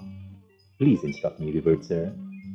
The fire said to him, the earth is 1 part, the sky is 1 part, heaven is 1 part, and the ocean is 1 part. This indeed, dear boy, is 1 foot of Brahma, consisting of 4 parts, named the endless. He who knows this 1 foot of Brahma, consisting of 4 parts thus, and meditates on it as the endless, becomes endless in this world. He who knows this 1 foot of Brahma, consisting of 4 parts thus, and meditates on it as the endless, wins the endless, the undecaying reasons. The swan will tell you of 1 foot of Brahma. At dawn of the next day, he drove the cows towards the teacher's house. Towards evening, at the place where the cows came together, he kindled the fire there, penned the cows, laid on fuel, and sat down near them behind the fire, facing the east. The swan flew to him and addressed him. Satyakarma, yes, revered sir, he responded. Dear boy, let me instruct you about 1 foot of Brahma. Please instruct me, revered sir. The swan said to him, fire is 1 part, the sun is 1 part, the moon is 1 part, and lightning is the 1 part. This indeed, dear boy, is 1 foot of Brahman, consisting of 4 parts, named the effulgent. He who knows this 1 foot of Brahman, consisting of 4 parts, thus, and meditates on it as the effulgent, becomes effulgent in this world. He who knows this 1 foot of Brahman, consisting of 4 parts, thus, and meditates on it as the effulgent, wins the effulgent reason of the sun, the moon, in the next world. Maghu will tell you of 1 foot of Brahman. At dawn of the next day, he drove the cows towards the teacher's house. Towards evening, at the place where the cows come together, he kindled the fire there, penned the cows, laid on fuel, and sat down near behind them, behind the fire, facing the east. The Maghu bird flew to him and addressed him. Satyakarma, yes, revered sir, he responded. Dear boy, let me instruct you about 1 foot of Brahma. Please instruct me, revered sir. The Maghu bird said to him, Prana is 1 part, the eye is 1 part, the ear is 1 part, and the mind is 1 part. This indeed, dear boy, is 1 foot of Brahman, consisting of 4 parts, named the repository. He who knows this 1 foot of Brahman, consisting of 4 parts, thus, and meditates on it as the repository, becomes repository, that is, the with proper abode in this world. He who knows this 1 foot of Brahman, consisting of 4 parts, thus, and meditates on it as the repository, wins the repository extensive region in the next world. Satyakarma reached the house of the teacher. The teacher addressed him. Satyakarma, yes, revered sir, he responded. Dear boy, you shine like an ore of Brahma. Who is it has instructed you? Satyakarma assured him, people other than men, but I wish, revered sir, that you would expound it to me. I have definitely heard from persons like your venerable self that the knowledge directly learned from one's own teacher becomes most beneficial. The teacher taught him the same thing, and nothing was omitted from this. Yea, nothing was omitted. Once upon a time, Upakosala Kamlyana lived with Satyakarma Jabla, the life of a brahmachari. He tended his fire for 12 years.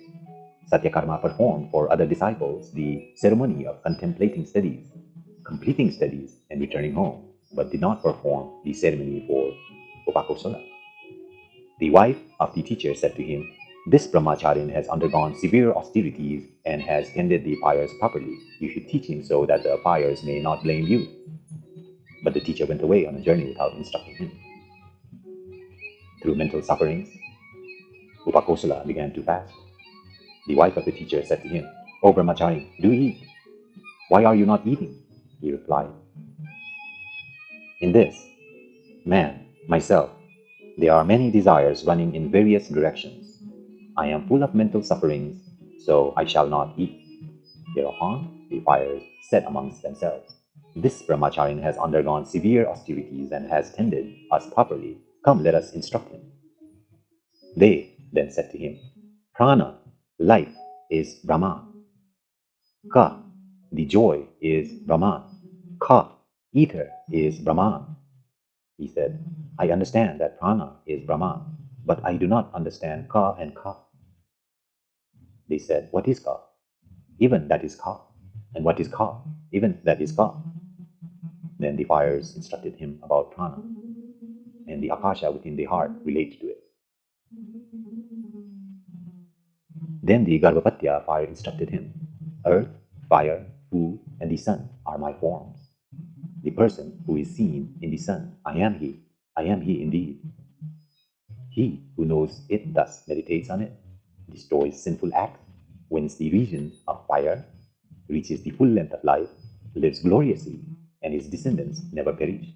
We protect him in this world and in the next. Who knows it thus and meditates on it?" Then the Anvari Pakana fire instructed him, "Water, the quarters, the stars, and the moon are my form. The person who is seen in the moon, I am he indeed. He who knows it thus and meditates on it, destroys sinful acts, wins the region of the fire, reaches the full length of life, lives gloriously, and his descendants never perish.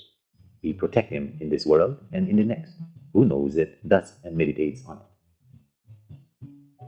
Then the Ahavaniya fire instructed him, "Prana, Akasha, heaven, and lightning are my forms. The person who is seen in the lightning, I am he indeed.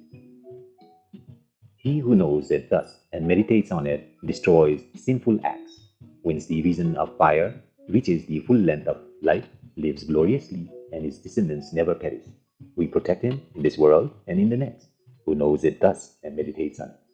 The fire said, "O Upakoshala, dear boy, to you are revealed this knowledge of the fires and the knowledge of the Atma. But the teacher will tell you the way." His teacher came back. The teacher addressed him, "Upakosala?" "Yes, revered sir," he responded. "Dear boy, your face shines like that of a Nor of Brahma. Who is it that has instructed you?" "Who should instruct me, sir?" said he. "Here he's concealed the truth, as it were.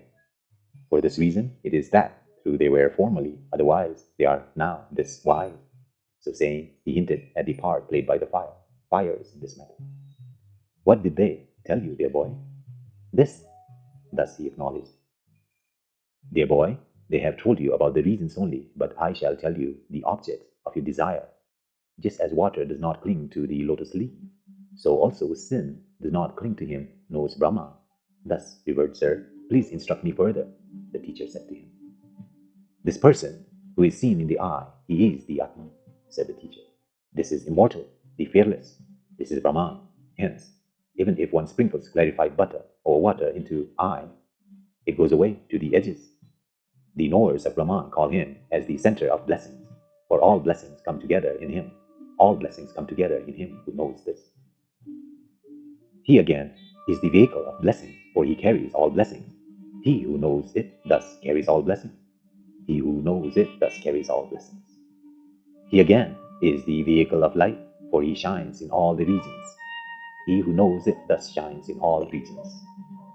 Now, as for such persons, whether the cremation rites are performed or not, they go to light, from light to the day, from day to the bright fortnight, and from the bright fortnight to those 6 months during which the sun rises towards the north, from the months to the year, from the year to the sun to the moon, from the moon to the lightning, from the region of Brahman, a person who is other than human comes and causes them existing there to realize Brahman. This is the path of gods and the path to Brahman. Those who go by this path do not return to this human whirlpool. Yes, they do not return. He who blows the air is indeed the sacrifice. He moving along purifies all this.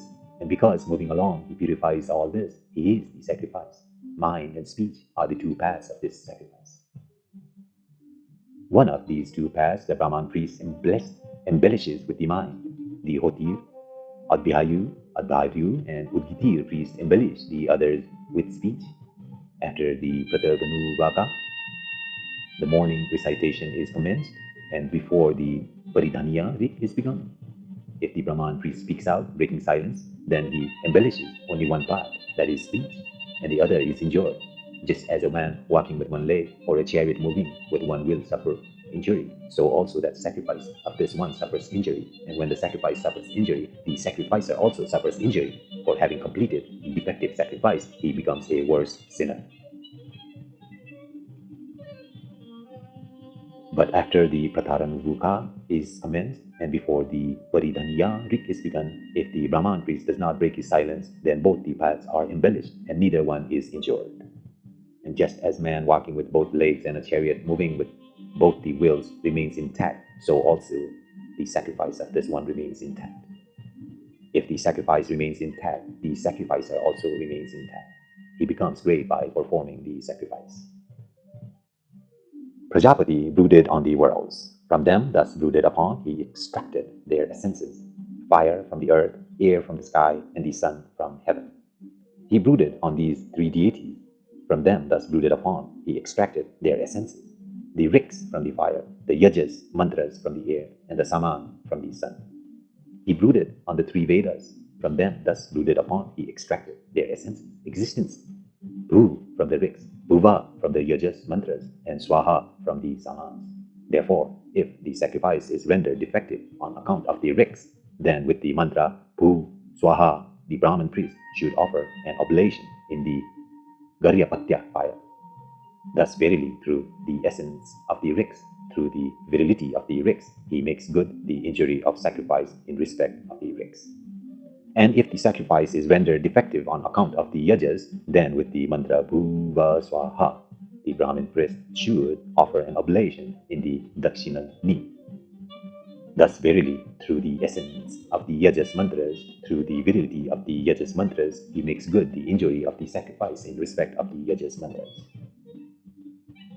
And if sacrifice is rendered defective on account of the samas, then with the mantra Swaha, the Brahmin priest should offer an oblation to the Ahavanaya fire. Thus, verily, through the essence of the samans, through the virility of the saman, he makes good the injury of the sacrifice in respect of the samans. Just as one would join gold with salt, silver with gold, tin with silver, lead with iron, iron with lead, wood with iron, and wood with leather, even so does the Brahmin priest make good the injury of the sacrifice through virility of these reasons, of these deities, and the three Vedas. That sacrifice indeed is healed where there is a Brahmin priest knowing thus. That sacrifice indeed becomes inclined to the north where there is a Brahman priest knowing thus. It is in the reference to the Brahmin priest knowing thus that there is this song. Whensoever the sacrifice comes back, thither verily does the Brahmin priest go to the middle. Just as the Mary protects the soldier, even so the silent Brahmin priest is the only priest who protects the people engaged in rituals. The Brahmin priest who knows thus verily protects the sacrifice, the sacrificer, and all the priests. Hence one should appoint as a Brahmin priest only him who knows thus, not one who does not know thus. Not one who does not know thus.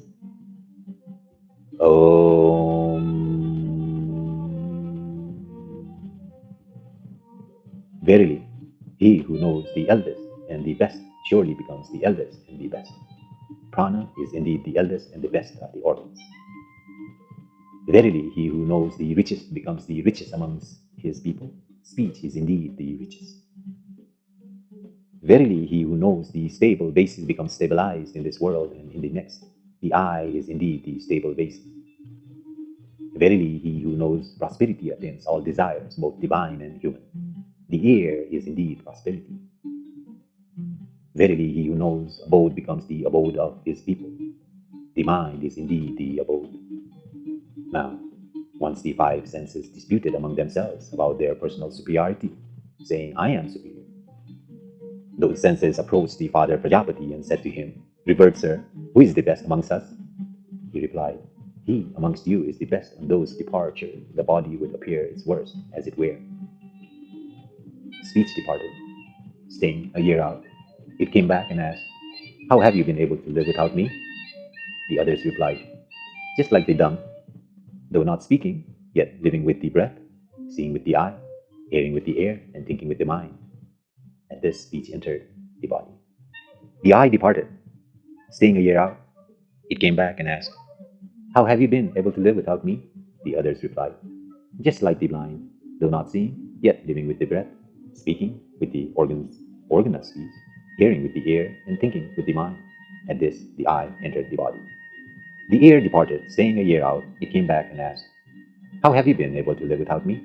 The others replied, Just like the deaf, though not hearing, yet living with the breath, speaking with the organ of speech, seeing with the eye, and thinking with mind. At this, the ear entered the body. The mind departed, staying a year out. It came back and asked, How have you been able to live without me? The others replied, Just like infants without developed minds, yet living with the breath, speaking with the organ of speech, seeing with the eye, and hearing with the ear. And this, the mind entered the body. Then, as the prana was about to depart, it uprooted the other senses, just as a horse of a metal would uproot the pegs to which it is tethered. They all then came to it and said, O revered sir, be our Lord, you are the best amongst us, do not depart from this body. Then speech said to that one, Just as I am the richest, in the same manner you are also the richest. Then the eye said to that one, Just as I am able, stable basis, in the same manner you are also the stable basis. Then the ear said to that one, Just as I am prosperity, in the same manner are you also prosperity. Then the mind said to that one, Just as I am the abode, in the same manner you are also the abode.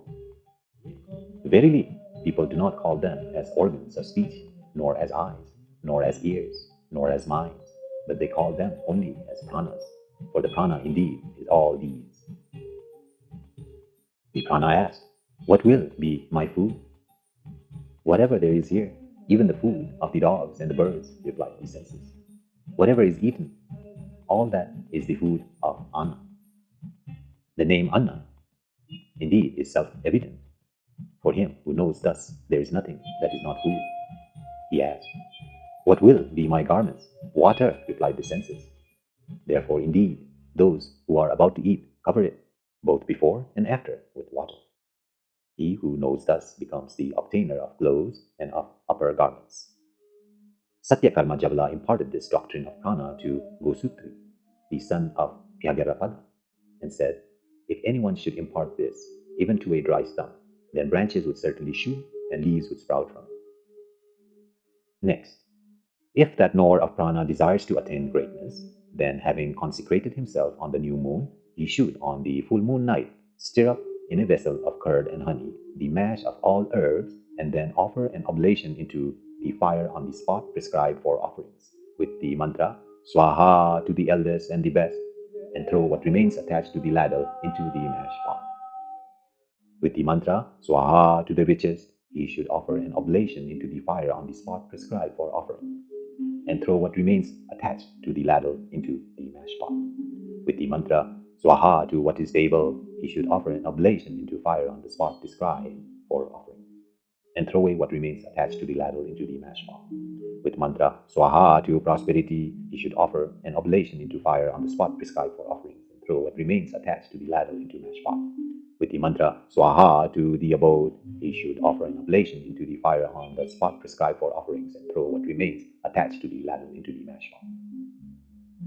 Then, moving a little away and taking the mash pot in his hand, he should recite the mantra, You are Ama by name, for all this universe rests with you. You as prana is the eldest, the best, the effulgent and sovereign. May he, you the prana, lead me to the eldest age, to the best position, to effulgence, and to sovereignty. Verily, I wish to become all this. Then reciting the Rik mantra, foot by foot, he should sit. We pray for that food pertaining to the progenitor, saying this line, he should sit. We pray for the food of the effulgent one, saying this, he should sit.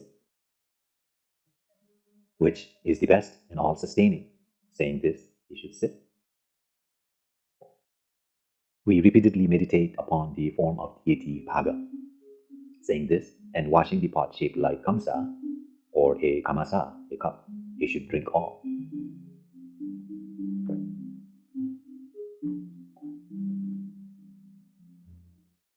Then he should lie down behind the fire on a skin or on the ground, controlling speech and mind. If he should see a woman in a dream, he should know that his rite has succeeded. There is this verse about it. During the performance of the rites for desire to resolve, if the performer sees a woman in a dream, then he should recognize fulfillment in his vision in a dream. Yea, in this vision in a dream. Once, Swetaketu, the grandson of Aruna, came to the assembly of the Panchalas. Ravana, the son of Jivala, inquired of him, "My boy, has your father instructed you?" "He has, indeed, revered sir." "Do you know where created beings go after from here?" "No, revered sir." "Do you know the place of parting of the two paths, the path of gods and the path of the fathers?" "No, revered sir." "Do you know why the other world is not filled up?" "No, revered sir." "Do you know how, at the fifth oblation, the liquid oblations or unseen results of action come to be designated as man?" "No, indeed, revered sir." "Then why did you say, 'I have been instructed'?" "How can he who does not know these things say, 'I have been instructed'?" He was distressed and came to his father's place and said to him, "Revered sir, without having instructed me properly, you said, 'I have instructed you.' The nominal Kshatriya asked me 5 questions, and I was not able to answer even one of them." The father said, "Even as you spoken to me about them, so do I not know even one of them. If I had known them, why should I not have told you?" Then Gautama went to the king's place. Where he arrived, the king made reverential offerings to him. In the morning, he presented himself to the king. When he was in the assembly, the king said to him, "O revered Gautama, please ask for a boon of human wealth." He replied, "O king, let the human wealth remain with you. Tell me those words which you spoke to my boy." The king was perturbed. The king commanded him, "Stay for a long time." At the end of the period, he said to him, "Even as you told me, O Gautama, prior to you, this knowledge never went to the Brahmanas. This is why the expounding of this knowledge belonged to the Kshatriyas in earlier times in all the worlds." Then he instructed him. "The world in yonder is indeed the fire, O Gautama.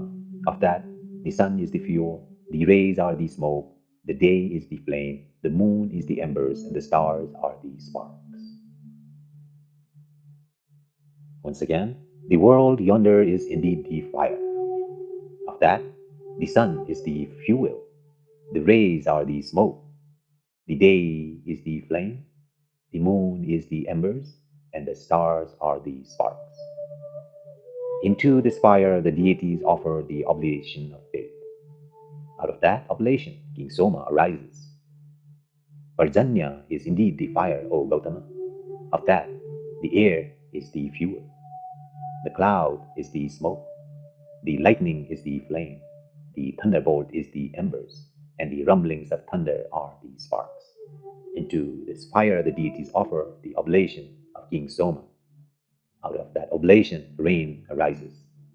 The earth indeed is the fire, O Gautama. Of that, the air is the fuel. Akash is the smoke. Night is the flame. The directions are the embers, and the intermediate directions are the sparks. Into this fire, the deities offer the oblation of rain. Out of that oblation, food in the shape of corn arises. Man indeed is the fire, O Gautama. Of that, speech is the fuel. Prana is the smoke. the tongue is the flame, the eye is the embers, and the ear is the sparks. Into this fire, the deities offer the oblation of food.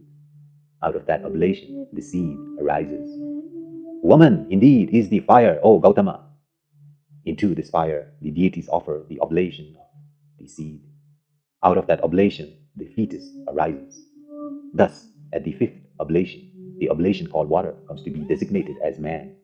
That fetus, covered with membrane, lies for 9 or 10 months, and then born. Being born, he lives whatever the length of his life may be. When he is dead, to attain the world as ordained, they carry him from here for cremation to fire itself, from which alone he came and from which he arose. Among them, those who know thus this knowledge of the 5 fires, and those who are devoted to faith and austerity in the forest, they go to light, from light to the day, from day to the bright fortnight, from bright fortnight to those 6 months during which the sun travels northward, from the months to the year, from the year to the sun, from the sun to the moon, and from the moon to the lightning. From the region of Brahma, a person who is other than human comes and causes them existing there to attain Brahma. This is the path of the gods. But those who living in villages as householders practice sacrifices and works of public utility and gift go to smoke, from smoke to night, from night to dark fortnight, from dark fortnight to those months during which the sun travels southward. From there they do not reach the year like those going the path of the gods. From the months they go to the region of the fathers, from the region of the fathers to Akasha, sky, from Akash to the moon. This moon is King Soma, the king of Brahmanas. This is the food of the deities. This the deities eat. Residing in that region of the moon till they have exhausted the results of action, they then return again the same way as they came by the path that is being mentioned. They come to Akash, sky, and from Akash to air. Having become air, they become smoke. Having become smoke, they become the white cloud. Having become the white cloud, they become the rain-bearing cloud. Having become the cloud, they fall as rain. Then they are born in this world as rice and barley, herbs and trees, sesame, plants, and beans. But the release from these is more difficult, for whatever eats the food and sows the seed, they become like him only. Among them, those who have good residual results of action here, earned in this world and left as residue after the enjoyment in the region of the moon, quickly reaches a good womb, the womb of a Brahmana, or of a Kshatriya, or of a Vaishya. But those who have bad residual results of action quickly reach an evil womb, the womb of a dog, or of a hog, or of a Chandala. Then by neither of these two paths do they go. They, as small creatures, keep repeatedly revolving, subject to the saying, be born and die. This is the third state. Therefore, that region of the moon is never filled up. Hence, one should disgust it with this state. Therefore, is this verse about it. One who steals gold, one who drinks wine, one who dishonors the teacher's bed, and one who injures a Brahmana, all these 4 fall, as also the 5th one who associates with them. Moreover, he who knows worships these 5 fires thus, even though he associates with those sinners, is not tainted by sin. He who knows these thus becomes cleansed and pure and obtains the meritorious world, yea, he who knows thus. Prachinsala, the son of Uparmanyu, Satyayagna, the son of Pulusa, Indradyumna, the son of Pallavi, Jana, the son of Sarkasta, and Budila, the son of Asvartarasa, these 5 great householders and great Vedic scholars, having come together, held a discussion on what is our Atma, what is Brahma. They reflected among themselves. Revered Sirs, Udalaka, the son of Aruna, knows well this Vaishnavara Atma. Well, let us go to him. And they went to him. Udalaka reflected, these great householders and great Vedic scholars are going to question me, but possibly I shall not be able to tell them everything. However, I shall direct them to another teacher.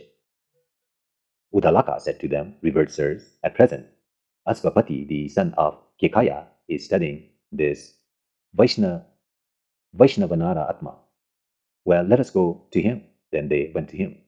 When they arrived, the king arranged for each of them separately a welcome with suitable rites.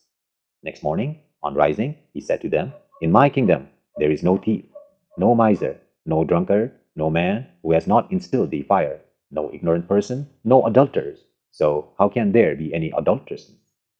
Revered sirs, I am going to perform a sacrifice. In that, as much wealth, sir, as I give each single priest, shall I give it to you also. Revered sirs, please remain." They said, "The purpose for which a man goes to another, on that alone he should speak to him. You are at present studying the Vaishyanara Atma. Please tell us of that." The king said to them, "I shall answer you in the morning." In the morning, they approached him with sacrificial fuel in their hands. The king, without receiving them as initiated pupils, spoke thus: "O Apumanyava, what is the Atma on which you meditate?" He replied, "Heaven only, O venerable king." The king said, "This that you meditate upon as Atma is the Vaishnara Atma, known as the highly luminous. Therefore, in your family are seen the Sutta, Prasuta, and Asuta libations of Soma juice. So you eat food and see what is there. One who meditates on this Vaisvanara Atma thus eats food and sees what is there, and there is in his family the holy effulgence born of sacred wisdom. But this is only the head of the Atma. If you had not come to me, your head would have been fallen down." Then the king said to Satyagna, Pulisi, "O Prasinnayogya, what is that Atman on which you meditate?" He replied, "The sun only, O venerable king." The king said, "This that you meditate upon as Atma is the Vaisvanara Atma, known as the multiform. Therefore, in your family are seen all kinds of enjoyable things. So, for you are provided a chariot drawn by mules, maid servants, and a gold necklace. So you eat food and see what is there. One who thus meditates upon this Vaisvanara Atma eats food and sees what is there. And there is in his family the holy effulgence born of sacred wisdom. But this is only the eye of the Atma. If you had not come to me, you would have become blind." Then the king said to Indriyamuni Pailepya, "O descendant of Bhagrarapada, what is that Atman on which you meditate?" He replied, "Air only, O venerable king." The king said, "This that you meditate upon as Atma is Vaisvanara Atma, known as the diversely coursed.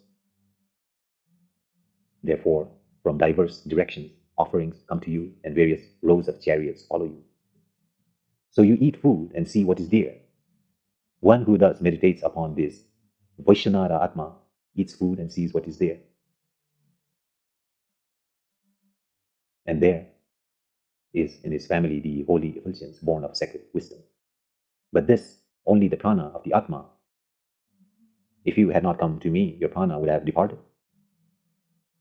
Then the king said to Jana, "O Sarkaraksha, what is that Atman on which you meditate?" He replied, "Akasa only, O venerable king." The king said, "This that you meditate upon as Atman is the Vaishnara Atma, known as the manifold. Therefore are your offsprings and wealth manifold. So you eat food and see what is there. One who thus meditates upon this Vaishnara Atma eats food and sees what is there. And there is his family, the holy effulgence born of sacred wisdom. But this is only the trunk of the Atma. If you had not come to me, your trunk would have been shattered." Then the king said to Budila Aspatarsi, "O Vaikrapadya, what is that Atman on which you meditate?" He replied, "Water only, O venerable king." The king said, "This that you meditate upon as Atman is Vaishnara Atma, known as the wealth. Therefore are you endowed with wealth and bodily strength. So you eat food and see what is there. The one who thus meditates upon this Vaishnara Atma eats food and sees what is there. And there is in his family the holy effulgence born of sacred wisdom. But this is only the lower belly of the Atma. If you had not come to me, your lower belly would have burst. Then the king said to Udalaka Aruni, O Gautama, what is that Atma on which you meditate? He replied, the earth only, O venerable king. The king said, this is that you meditate upon, as Atma is Vaishnara Atma, known as the foundation. Therefore, are you well founded in offspring and cattle? So you eat food and see what is there. One who thus meditates upon this Vaishnara Atma eats food and sees what is there. And there is his family, the holy effulgence born of sacred wisdom. But this only the feet of Atma. If you had not come to me, your feet would have withered away. The king said to them, all of you with partial knowledge eat food, knowing the Vaishnara Atma differently, as it were. But one who thus meditates upon this Vaishvanara Atma as a whole, consisting of parts and self-conscious, eats food in all the worlds, in all the beings, and in all the selves. Of the aforesaid Vaishnavara Atma, the head is the highly luminous, the eye is the multiform, the breath is the diversely coarse, the trunk is the vast, the lower belly is the wealth, and the feet are the foundation, the earth. Of the enjoyer as Vaishnara, the chest is the altar, the hairs on the chest are the kusa grass, the heart is the Garbhapatya fire, the mind is Anvaripakina fire, and the mouth is Avamanya fire. Therefore, the food that comes first should be an object of oblation. That eater, when he offers the first oblation, should offer it with mantra Swaha to prana. Thereby prana is satisfied. Prana being satisfied, the eye is satisfied. The eye being satisfied, the sun is satisfied. The sun being satisfied, heaven is satisfied. Heaven being satisfied, whatever is under heaven and the sun is satisfied.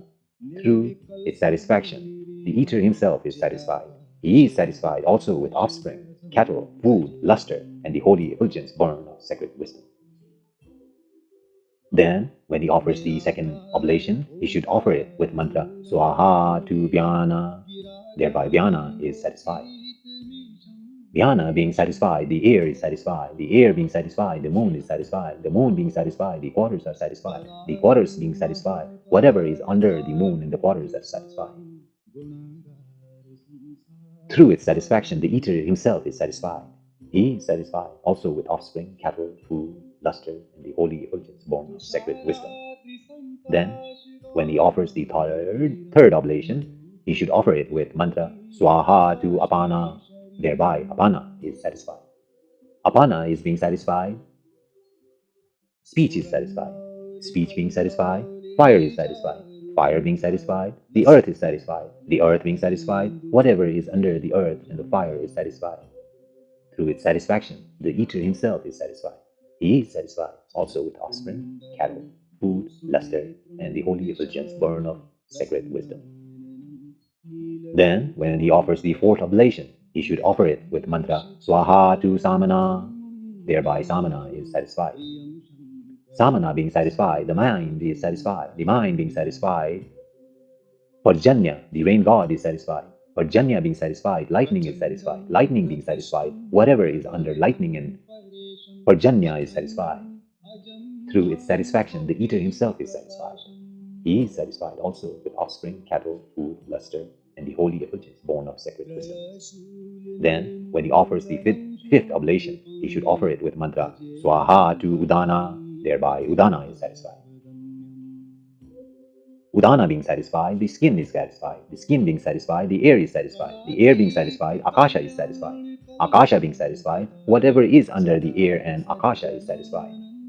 Through its satisfaction, the eater himself is satisfied. He is satisfied with also with offspring, cattle, food, luster, and the holy effulgence born of sacred wisdom. If anyone, without knowing this, offers the Agnihotra, it would be just a man removing the live embers and pouring the oblation on the ashes. But if one, knowing it thus, offers the Agnihotra to Prana, his oblation is poured into all the worlds, all the beings, and all the selves. So even as reed cotton, when laid on the fire, is burnt up, so are burnt up all the sins of this one who, knowing it thus, offers the Agnihotra. Therefore, even if one who knows thus offers the remnants of his food to a Chandala, then also that food becomes his offering to Vaishnava Atman only. There is this verse about it. As in this world, hungry boys gather round their mother, even so all creatures wait upon the Agnihotra. Om.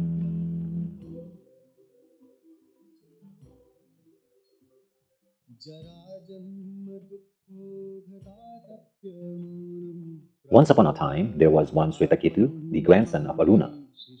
His father said to him, O Swetaketu, live the life of Brahmacharin, dear boy. There never is anyone in our family who does not study and is only nominally a Brahmana. Having gone to the teacher's house when 12 years old, he came back when he was 24 years old. Having studied all the Vedas, conceited, arrogant, and regarding himself as the very learned, his father said to him, Swetaketu, dear boy, you, I see, are conceited, arrogant, regarding yourself as very learned. Did you ask for that teaching about the Supreme Brahman through which what is unheard becomes heard? What is untaught becomes thought of? What is unknown becomes known? Of what nature, revered sir, is that teaching? Dear boy, just as through a single cloud of clay, all that is made of clay would become known, for all modifications is but name based upon words, and the clay alone is real, dear boy. Just as though a single ingot of gold, all that is made of gold would become known, for all modification is but name based upon words, and the gold alone is real, dear boy.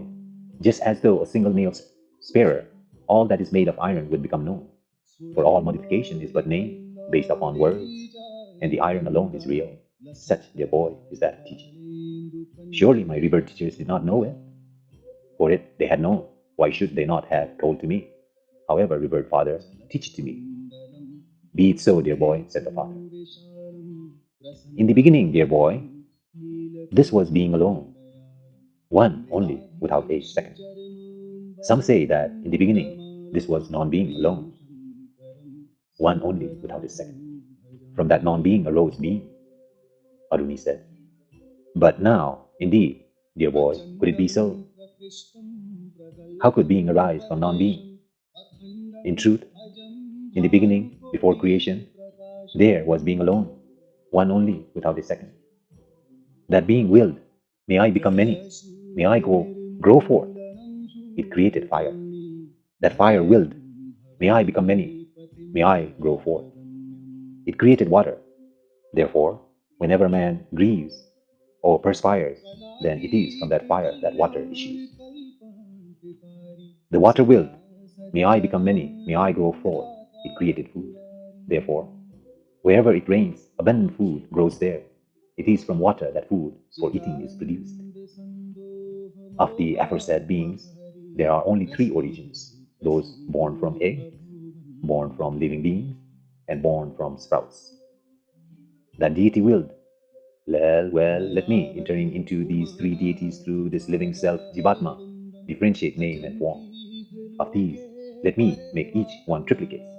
Willing thus, this deity entered into these three deities through this living self and differentiated names and forms. It made each one of them threefold. But dear boy, how each of these three deities becomes threefold outside the body, know that from me. In fire, the red color is the color of fire. That which is white belongs to water, and that which is black belongs to food. Thus vanishes the idea of the quality of fire from fire, for all modifications is but name based upon words. Only the three forms are real. In the sun, the red color is the color of fire. That which is white belongs to water, and that which is black belongs to earth. Thus vanishes the idea of the quality of the sun from the sun. From all modification is but name based upon words. Only the three forms are real. In the moon, the red color is the color of fire. That which is white belongs to water, and that which is black belongs to earth. Thus vanishes the idea of the quality of the moon from the moon, for all modification is but name based upon words. Only the three forms are real. In lightning, the red color is the color of fire. That which is white belongs to water, and that which is black belongs to earth. Thus vanishes the idea of the quality of lightning from lightning. From all modification is but name based upon words. Only the three forms are real. It was indeed on knowing this triplication that the ancient great householders and the great Vedic scholars said, there is at present nothing that anyone would point out to us as unheard, untaught, or unknown. For these they understood everything. Whatever else appeared red, that also they knew to be the color of untriplicates fire. Whatever appeared white, that also they knew to be the color of water. Whatever appeared black, that also they knew to be the color of earth. Whatever appeared to be unknown, that also they knew to be a combination of these very deities. But dear boy, know from me how, on reaching man, each of these three deities become threefold. Food, when eaten, becomes divided into three parts. What is its grossest ingredient that becomes feces?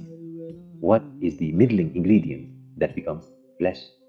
And what is the subtlest ingredient that becomes mind? Water, when drunk, becomes divided into three parts.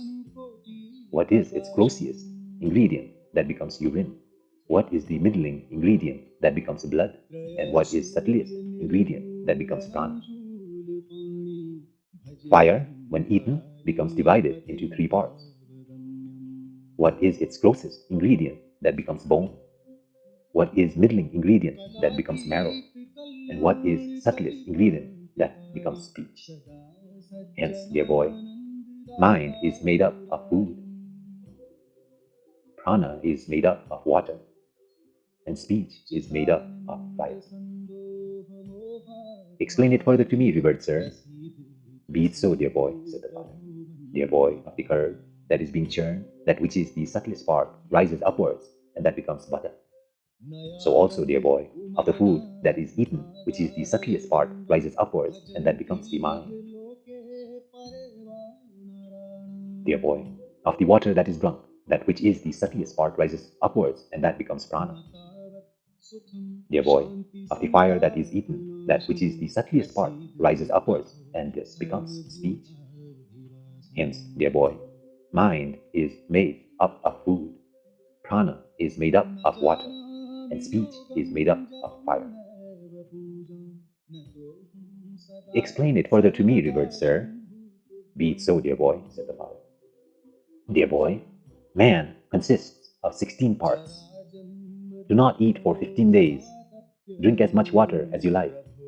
Prana is made up of water, and the prana of one who drinks water is not cut off. Swetaketu did not eat for 15 days. Then he approached him, saying, What shall I say? The father said, The Riks, the Yajas, and the Samans, dear boy. They do not at all arise in me, sir. The father said to him, Dear boy, just as single ember of the size of a firefly left over from a large burning fire cannot burn any more than that, even so, dear boy, of your 16 parts, only one part is left over. Now, by means of that, you cannot perceive the Vedas. Eat, then you will understand me. He ate, and then approached his father. Whatever he asked him, he answered them well. The father said to him, Dear boy, just as when a single ember of the size of a firefly, left over from a large burning fire, is made to blaze up by adding straws and it burns much more than before, even so, dear boy, of your 16 parts, only one part remains, and that being nourished by food has been made to blaze up, and by that you perceive the Vedas now. Hence, dear boy, the mind is made up of food, the prana is made up of water, and the speech is made up of fire. From his words, Swetaketu understood it. Yay, he understood it. Once, Udalaka Aruni said to his son Swetaketu, Dear boy, know from me the true nature of sleep. When a man is said to be sleeping, then, dear boy, he has become united with being and has attained his own nature. Hence, people speak of him as sleeping, for then he has attained his own nature. Just as a bird tied to a string, after flying in various directions and finding no resting place elsewhere, takes refuge at the very place where to it is tied, even so, dear boy, that mind, after flying in various directions and finding no resting place elsewhere, takes refuge in prana alone. For the mind, dear boy, is tied to prana. Dear boy, know from me the true nature of hunger and thirst. When a man is said to be hungry, then it is to be understood that water is leading away what has been eaten. Therefore, water may be designated as hunger. Just as people speak of the leader of the cows, the leader of horses, and the leader of men, even so they speak of water as the leader of food. Hence, dear boy, know this shoot, the body, to be put forth by a root, for it cannot be without a root. Where could its root be apart from food? Even so, dear boy, with food as the shoot, look for water as the root, with water as the shoot. Dear boy, look for fire as the root, and the fire as the shoot. Dear boy, look for being as the root. All these creatures, dear boy, having being as their root, have being as their abode, and having being as their support. Again, when a man is said to be thirsty, then it is to be understood that fire is leading away what has been drunk. Therefore, fire may be designated as thirst. Just as people speak of the leader of cows, the leader of horses, and the leader of men, even so they speak of that fire as the leader of water. Hence, dear boy, know this shoot, water, to be put forth by a root, for it cannot be without a root. Where could its root be apart from water, dear boy, with water as the shoot? Look for fire as the root, with fire as the shoot. Look for being as the root. All these creatures, dear boy, have being as their root, have being as their abode, and have being as their support. How, dear boy, each of these three deities, on reaching man, becomes threefold has been explained to you earlier. When this man is about to depart, dear boy, his speech merges in the mind in prana, prana in fire, and fire in the supreme deity. That being which is the subtle essence or the cause, even that all this world has for itself, that is the truth, that is the Atma, that thou art, O Swetaketu. Revered sir, please explain it further to me. So be it, dear boy, said the father. As, dear boy, the bees make honey by collecting juices from different trees and reduce them into one essence. And there, as these juices have no such discrimination as I am the juice of this tree, I am the juice of that tree. Even so, dear boy, all these creatures having merged into being, do not know we have merged into being. Whatever these creatures are, here, tiger, or lion, or wolf, or boar, or worm, or flying insect, or fly, or mosquito, that they become again. That being, which is the subtle essence, because even that all this world has for itself, that is the truth, that is the Atma, that thou art, O Swetaketu. Revered sir, please explain it further to me. So be it, dear boy, said the father. These eastern rivers, dear boy, flow along to the east, and the western ones to the west. They rise from the ocean and merge in the ocean, and become that ocean itself. And there, as these rivers do not know themselves as I am this river, I am that river, even so, dear boy, all these creatures, having come into being, do not know we have come from being.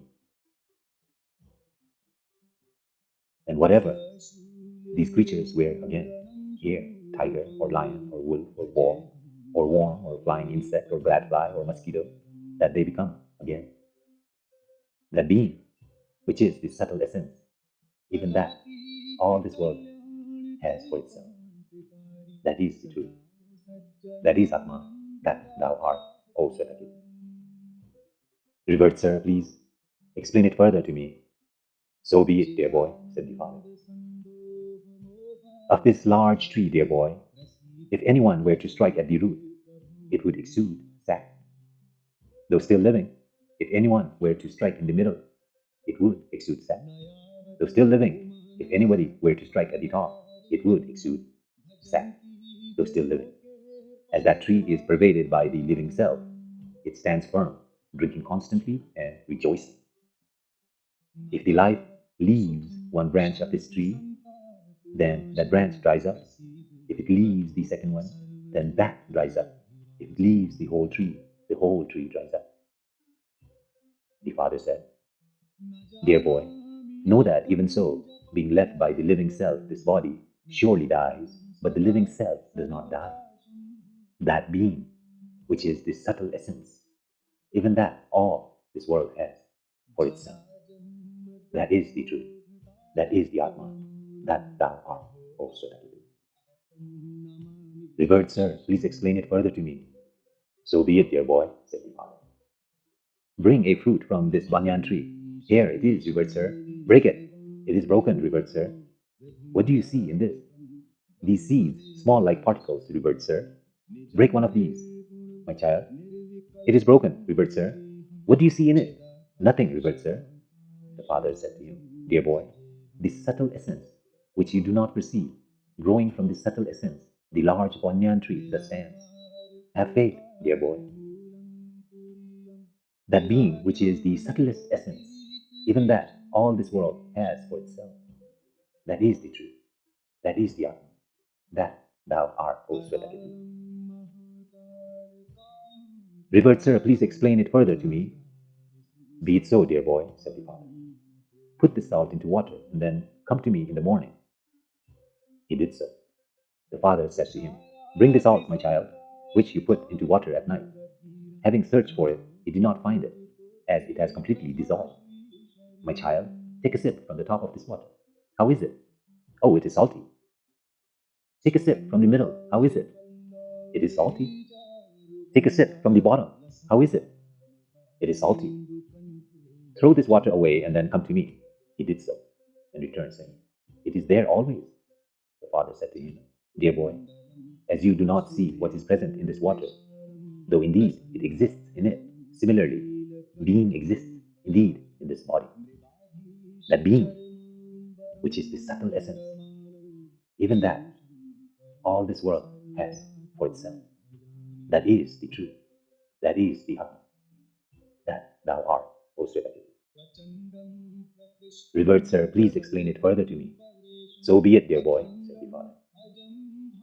Just as, dear boy, some robber, having brought a man from the Gandhara region with his eyes bound up, might leave him in a very desolate place, and just as that man would shout towards the east, or towards the north, or towards the south, or towards the west, saying, I have been brought here with my eyes bound up, I have been left here with my eyes bound up. And as someone might remove his bandage and tell him, the Gandharva region is in this direction, proceed in this direction. And as he, inquiring his way from village to village and being instructed and capable of judging by himself, would reach the Gandharva region itself, even so, in this world, that person knows who has a preceptor. And for him, only so long is the delay as he is not liberated, and then immediately he is merged in being. That being, which is the subtlest essence, even that all this world has for itself, that is the truth, that is Atma, that thou art, O Śraddhā. Revered sir, please explain it further to me. So be it, dear boy, said the father. Dear boy, the relatives of a man who is ill assemble around him and ask, do you recognize me? Do you recognize me? As long as his speech is not merged in the mind is prana. Prana is fire, and fire in the supreme deity. So long does he know that. Then, when his speech is merged in the mind is prana. Prana is fire, and the fire in the supreme deity. Then he does not know that being, which is the subtlest essence, even that all this world has for itself. That is true, that is Atma, that thou art, O Śraddhā. Revered sir, please explain it further to me. So be it, dear boy, said the father. Dear boy, the officers of the king bring a man, holding him by the hand, while saying, he has taken something, he has committed a theft. Heap the axe for him. If he is doer of that, then he makes himself false. And being addicted to falsehood, he covers himself with falsehood and grasps the heated axe. He is burned, and then he is punished. If, however, he is not the doer of that, then he makes himself true. And being attached to truth, he covers himself with truth and grasps the heated axe. He is not burned, and then he is released. And as, in this case, he, the man attached to truth, is not burned. Similarly, a man of knowledge is not born again. Thus, as all this world, that for itself, that is the truth, that is the Atma, that thou art, O Śraddhā. From his words, Śraddhā understood that. Yay, he understood. Om.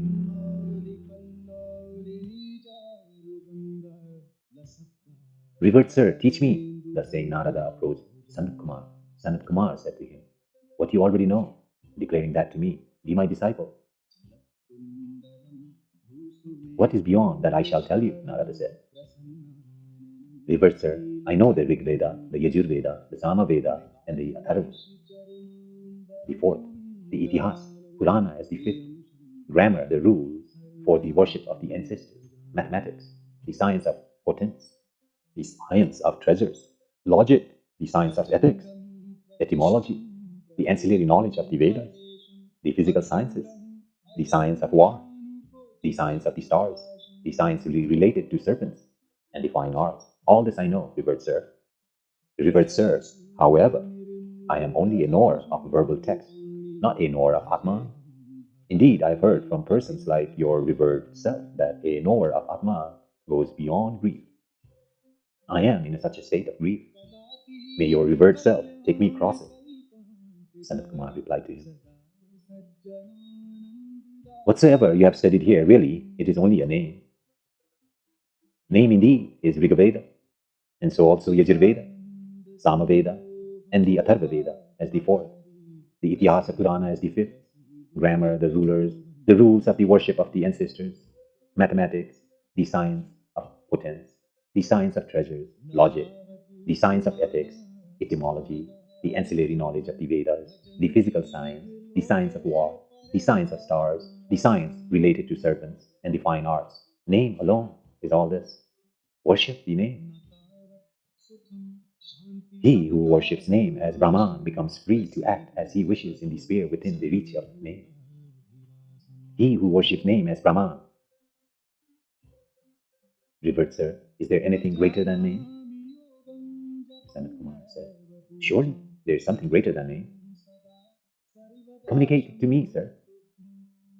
Speech surely is greater than name.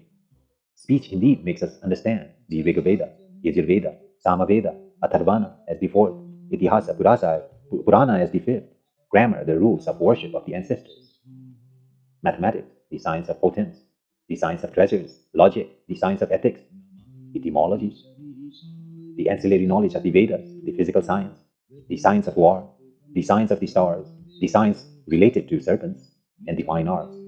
Also heaven and earth, air and akasha, sky, water and fire, gods and men, cattle and birds, grasses and trees, beasts down to worms, flying insects and ants, merits and demerits, true and false, good and bad, pleasant and unpleasant. Verily, if speech did not exist, neither merit nor demerit would be understood, neither true or false, neither good or bad, neither pleasant nor unpleasant. Speech alone makes us understand all this. Hence, worship is speech. He who worships speech as Brahman becomes free to act as he wishes in the sphere within the reach of speech. He who worships speech as Brahman.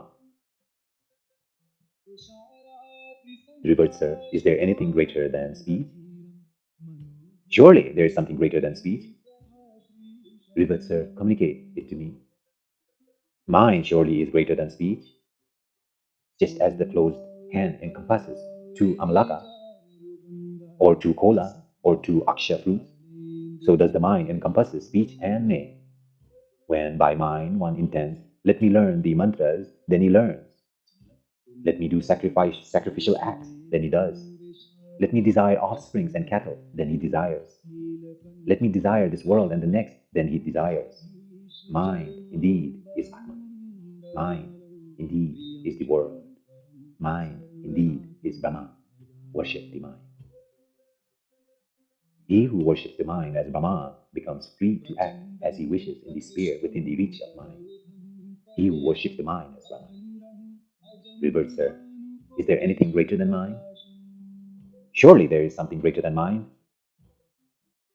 Communicate it to me, revered sir. Will surely is greater than mind.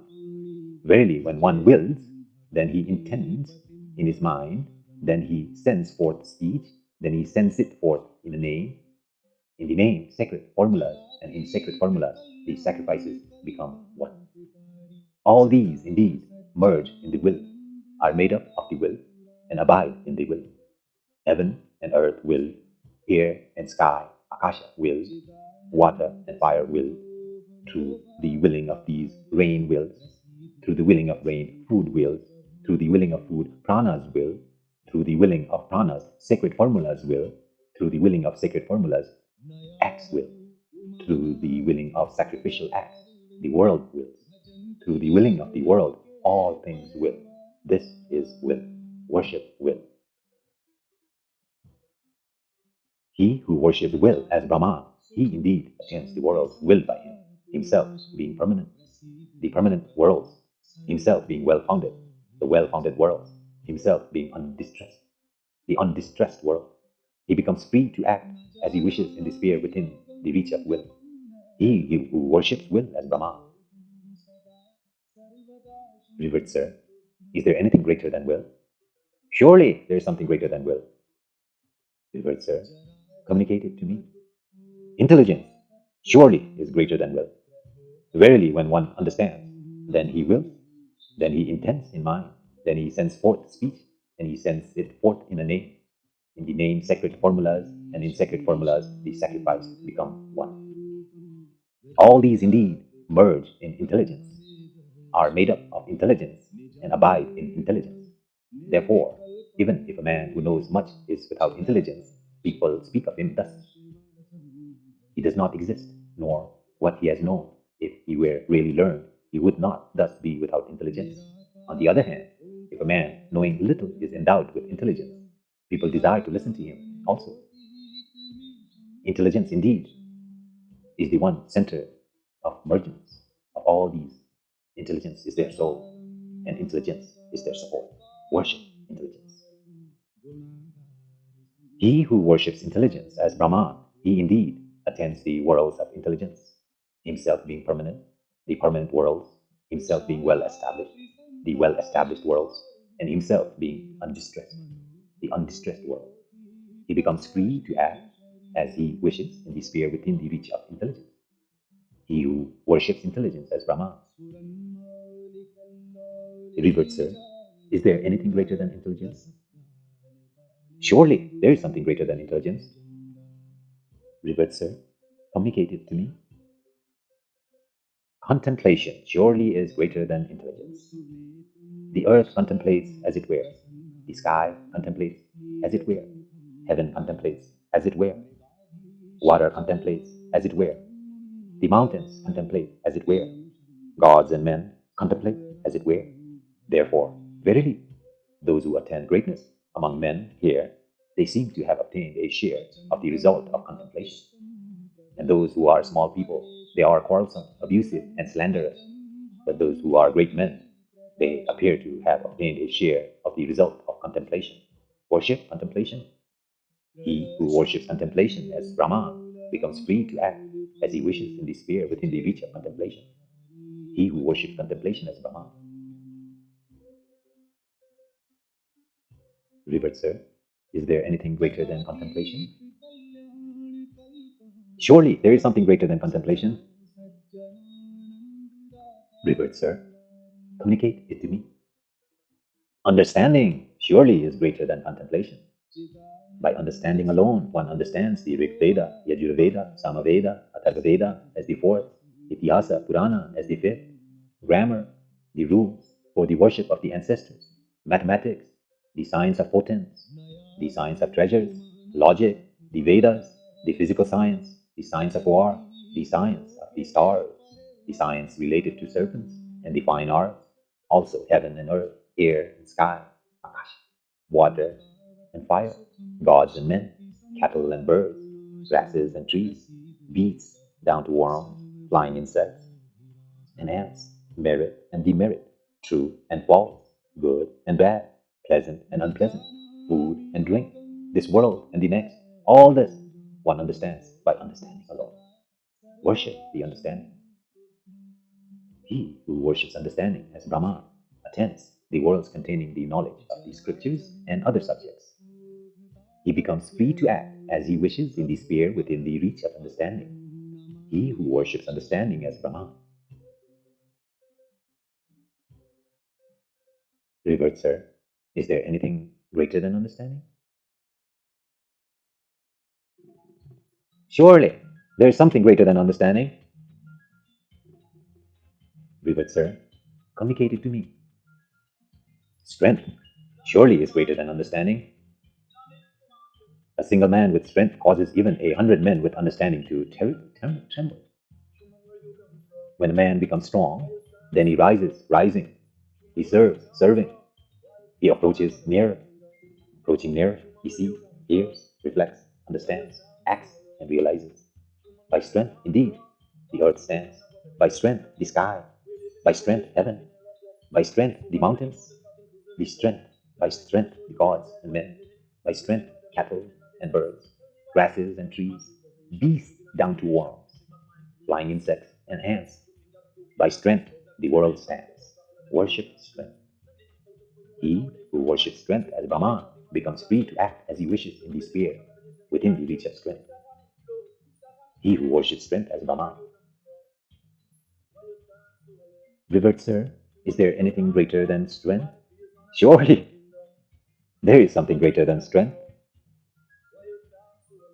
Revered sir, communicate it to me.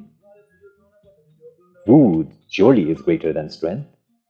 Therefore, if one does not eat for 10 days, even though he might live, yet rarely he does not see, does not hear, does not reflect, does not act, and does not realize. But with the coming of food, he sees, hears, reflects, understands, acts, and realizes. Worship food. He who worships food as Brahman, he verily attends the world supplied with food and drink. He is free to act as he wishes in the spheres within the reach of food. He who worships food as Brahman. Revered sir, is there anything greater than food? Surely, there is something greater than food. Can you communicate it to me? Water surely is greater than food. Therefore, when there is not good rain, living creatures are in agony. Food will be scarce. But when there is a good rain, living creatures become joyous. Food will abound. Water, indeed, has assumed all these forms. This earth, this sky, this heaven, these mountains, these gods and men, these cattle and birds, grasses and trees, beasts down to worms, flying insects and ants. Water, indeed, has assumed all these forms. Worship water. He who worships water as Brahman obtains all desires and becomes satisfied. He becomes free to act as he wishes in the sphere within the reach of water. He who worships water as Brahman. Revered sir, is there anything greater than water? Surely, there is something greater than water. He who worships water as Brahman obtains all desires and becomes satisfied. He becomes free to act as he wishes in the sphere within the reach of water. But there is something greater than water. Fire. Fire surely is greater than water. It is this fire that, having seized the air, warms up the sky, Akasha. Then people say, it is hot, it is burning hot, it will surely rain. Therefore, it is fire that shows itself first and then creates water.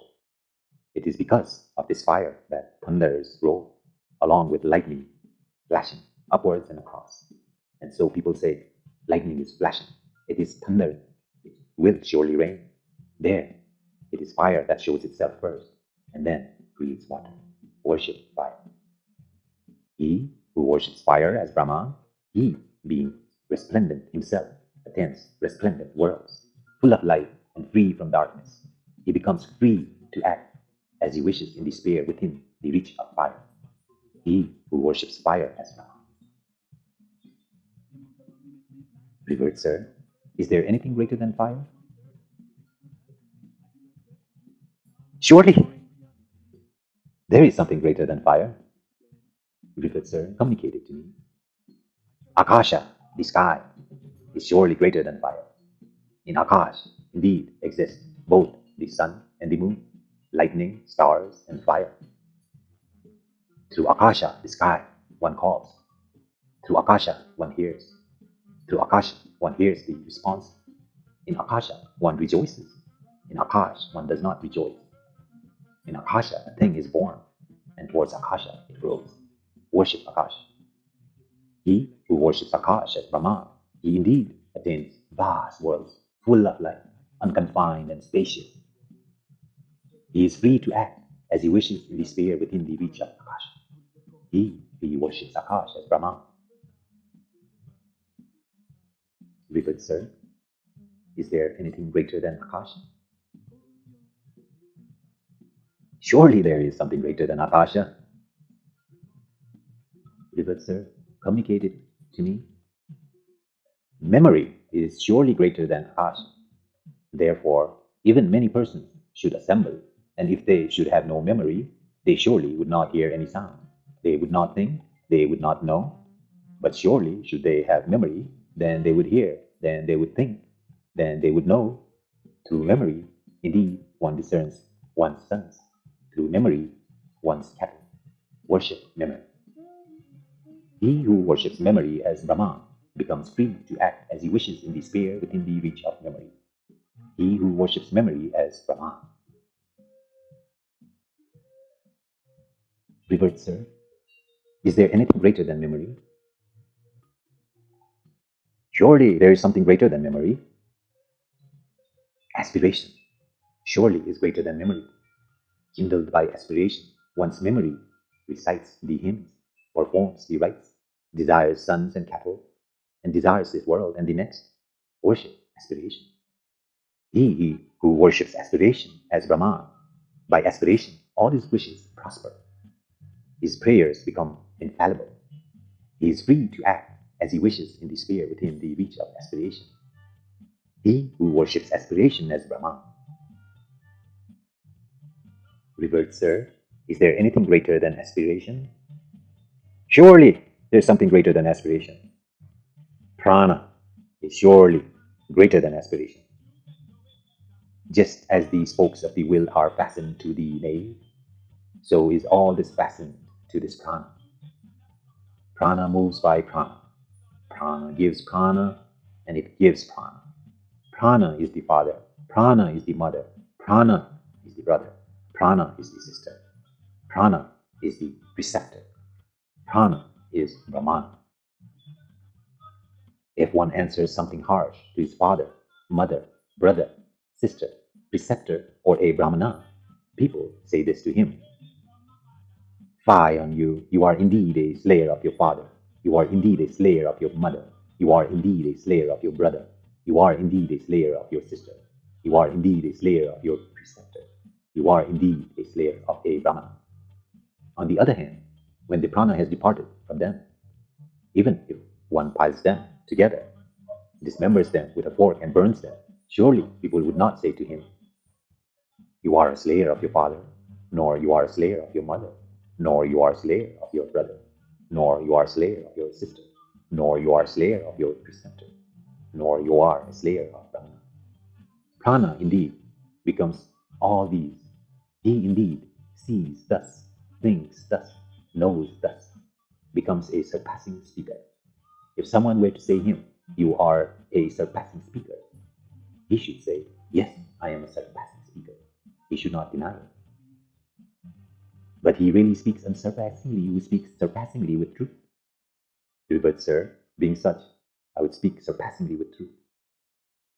But one must desire to understand the truth. Revered sir, I understand. I desire to understand the truth. When one understands, then alone does one declare the truth. Without understanding, one does not declare the truth. Only he who understands declares the truth. But one must desire to understand understanding. Revered sir, I desire to understand understanding.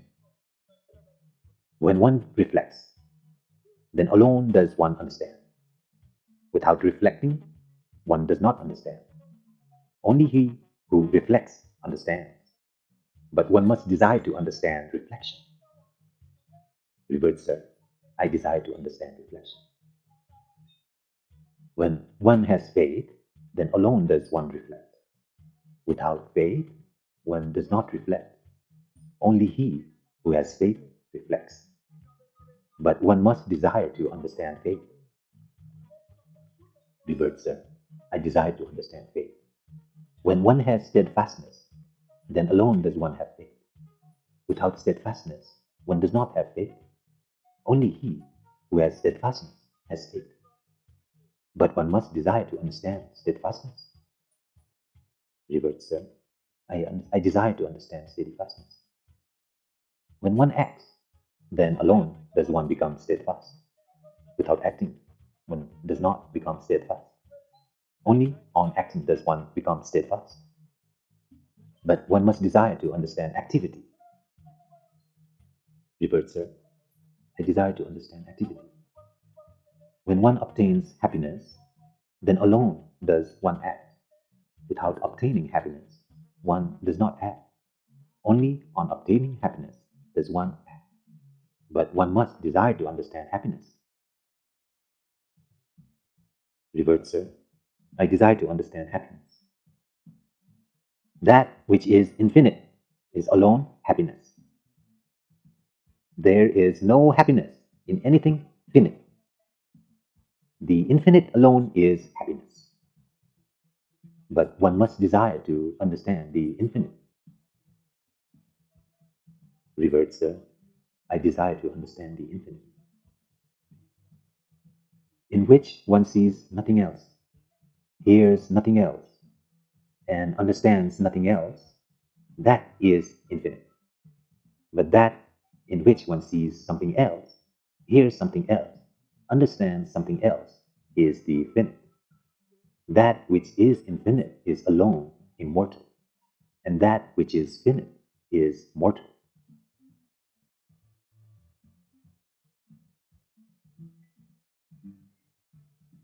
Revered Sir, in what is that infinite established?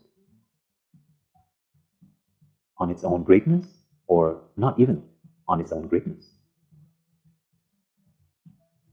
Here in this world, people call cows and horses and elephants and gold, servants and wives, fields and houses greatness. I do not speak thus of greatness, for in that case, one thing would be established in another. What I do say is thus, that infinite alone is below, that is above, that is behind, that is in front, that is to the south, that is to the north, that alone is all this.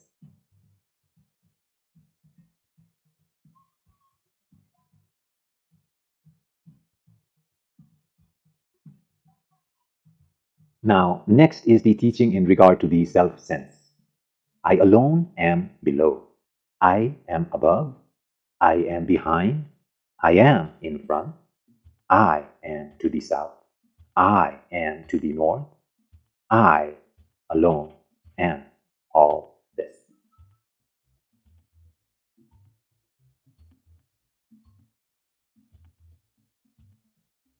So now is the teaching through Atman. Atman alone is below. Atman is above. Atman is behind. Atma is in front. Atma is to the south. Atma is to the north. Atma alone is all this. Verily, he is it. He is who sees thus, understands thus, has pleasure in Atman, delight in Atman, union in Atman, joy in Atman. He becomes self-sovereign. He becomes free to act as he wishes in all the worlds. But those who know otherwise than this are ruled by others and live in perishable worlds. They are not free to act as they wish in all the worlds. Verily, for him alone who sees thus, reflects thus, and understands thus, prana springs from Atman, aspiration from Atman, memory from Atman, akash from Atman, fire from Atman, water from Atman, appearance and disappearances from Atman, food from Atman, strength from Atman, understanding from Atman, contemplation from Atman, intelligence from Atma, will from Atma, mind from Atma, speech from Atma, name from Atma, aims from Atma, rights from Atma. All this springs from Atma alone. There is this verse about it. He who sees this does not see death or illness or any sorrow. He who sees this sees all things and obtains all things in all ways. He is one, becomes threefold, fivefold, sevenfold, and also ninefold. Then again, he is called the 11-fold, also 110-fold, and also 1,020-fold. When nourishment is pure, reflection and higher understanding becomes pure. When reflection and higher understanding are pure, memory becomes strong. When memory becomes strong, there is a release from all the nuts of the heart. The revered Sant Kumar showed to Narada, after his impurities had been washed off, the further shore of darkness. People call Sant Kumar as Skanda. They call him Skanda. Om.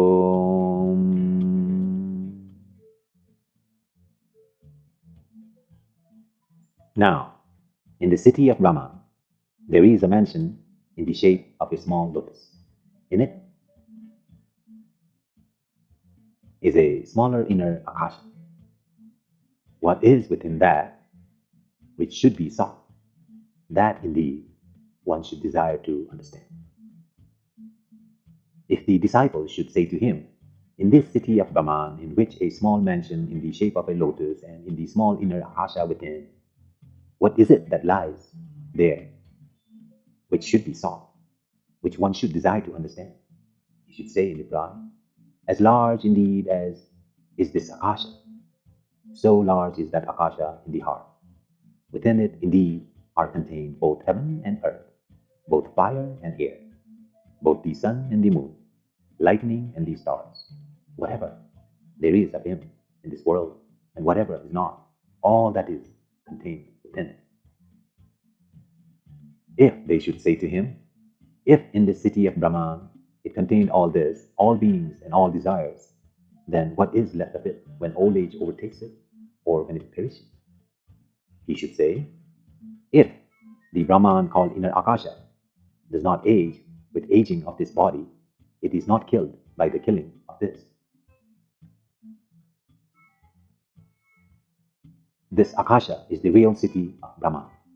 In it are contained the desires. This is the Atma, free from evil, free from old age, free from death, free from sorrow, free from hunger, free from thirst, whose desire is of the truth, whose resolve is of the truth. Just as in this world the subjects follow as they are commanded in whatever province they desire, be it a country or a part of the field, on that they live. Just as here on earth, the world which is earned by work perishes, even so, there in the other worlds, the world which is earned by righteous deeds perishes. So those who depart from here without having understood the Atma and these true desires, for them there is no freedom to act as they wish in all the worlds. But those who depart from here having understood the Atma and these true desires, for them there is freedom to act as they wish in all the other worlds. If he becomes desirous of worlds of fathers, by his mere will fathers arise. Possessed of that world of fathers, he feels happy and exalted. And if he becomes desirous of the world of mothers, by his mere will mothers arise. Possessed of that world of mothers, he feels happy and exalted. And if he becomes desirous of the world of brothers, by his mere will brothers arise. Possessed of that world of brothers, he feels happy and exalted. And if he becomes desirous of the worlds of sisters, by his mere will sisters arise. Possessed of that world of sisters, he feels happy and exalted. And if he becomes desirous of the world of friends, by his mere will his friends arises. Possessed of the world of friends, he feels happy and exalted. And if he becomes desirous of the world of perfumes and garlands, by his mere will of perfumes and garlands arises. Possessed of that world of perfumes and garlands, he feels happy and exalted. And if he becomes desirous of the world of food and drink, by his mere will food and drink arise. Possessed of that world of food and drink, he feels happy and exalted. And if he becomes desirous of the world of song and music, By his mere will, song and music arise. Possessed of that world of song and music, he feels happy and exalted. And if he becomes desirous of the world of women, by his mere will, women arise. Possessed of that world of women, he feels happy and exalted. Whatever provinces he is attached to, and whatever desirable objects he desires, by his mere will, they arise. Possessed of that, he feels happy and exalted. The same are the true desires covered by the untrue. Although the desires are true, they are covered by the untrue. For whoever of one's peoples depart from here, in this world, one does not get him back to see. But those of his people, whether they are alive or dead, and whatever else one desires, but does not get, all that one finds by going there, into the Atma, the Akasha, in the heart. For here, indeed, are those true desires of his covered by the untrue. Just as, though people who do not know the field walk again and again over the treasure of gold hidden underground, but do not find it, even so, all these creatures here, though they go daily into Brahman world, yet they do not find it, for they are carried away by the untrue. This Atma, verily, is in the heart. Its etymological explanation is this. This Atman is in the heart, hence it is the heart. He who knows thus, indeed, goes daily into heavenly world. Now that serene and happy being, rising out of this body and reaching the highest light, appears in his own true form. This is the Atman, said the teacher. This is the immortal, the fearless. This is Brahman. Verily, the name of this Brahman is true. These are indeed the three syllables. Sa, Ti, Yam. What is Sa? That is the immortal. And what is Ti? That is the mortal. And what is Yam? With it, one holds the two together. Because with it, one holds the two together, therefore it is Yama. Verily, he who knows thus goes to the heavenly world.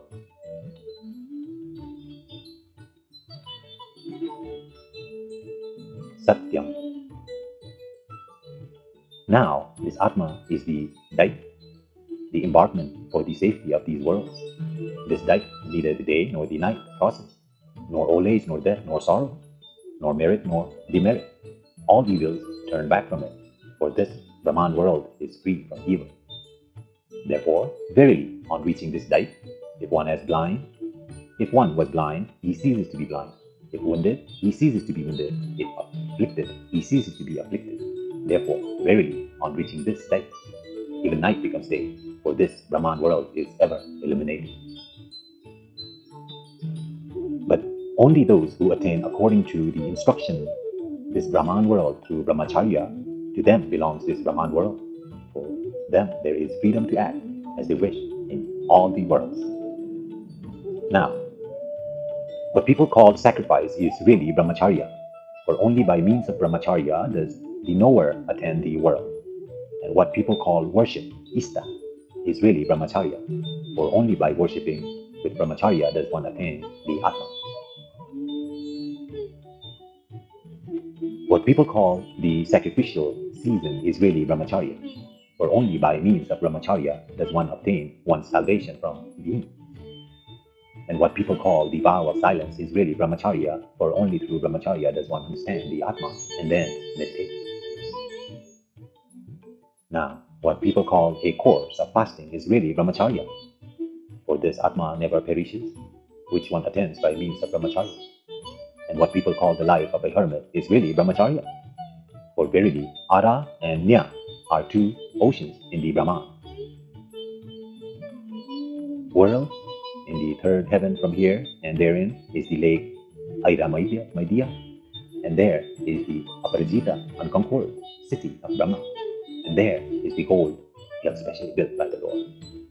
Therefore, only those who attend the two oceans, Arya and Nya, in the Brahman world by means of Brahmacharya, only to them belongs this Brahman world, and for them there is freedom to act as they wish in all the world. Now these arteries which belong to the heart exist filled with the juice of a fine substance, which is reddish brown, white, blue, yellow, and red. The yonder sun indeed is reddish brown, He is white, he is blue, he is yellow, he is red. Just as an extending highway runs between two villages, this as well as that, even so, the rays of the sun go to both these worlds, this as well as that. They spread out of the yonder sun and enter into these arteries. Out of these arteries, they spread and enter into the yonder sun. Therefore, when one is thus sound asleep, composed, serene, so that he knows no dreams, then he enters into the akasha of the heart through these arteries. Then no evil touches him, for then he is filled with light of the sun.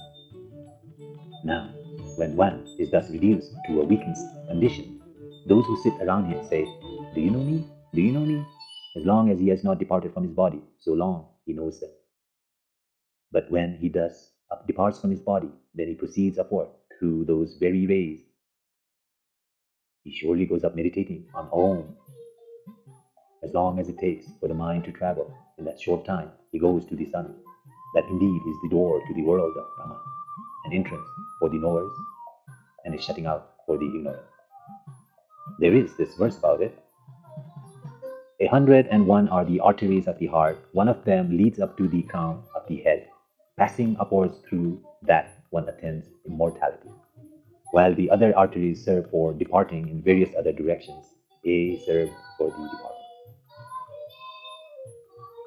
The Atma, which is free from evil, free from old age, free from death, free from sorrow, free from hunger and thirst, whose desire is of the truth, whose resolve is of the truth, he should be sought.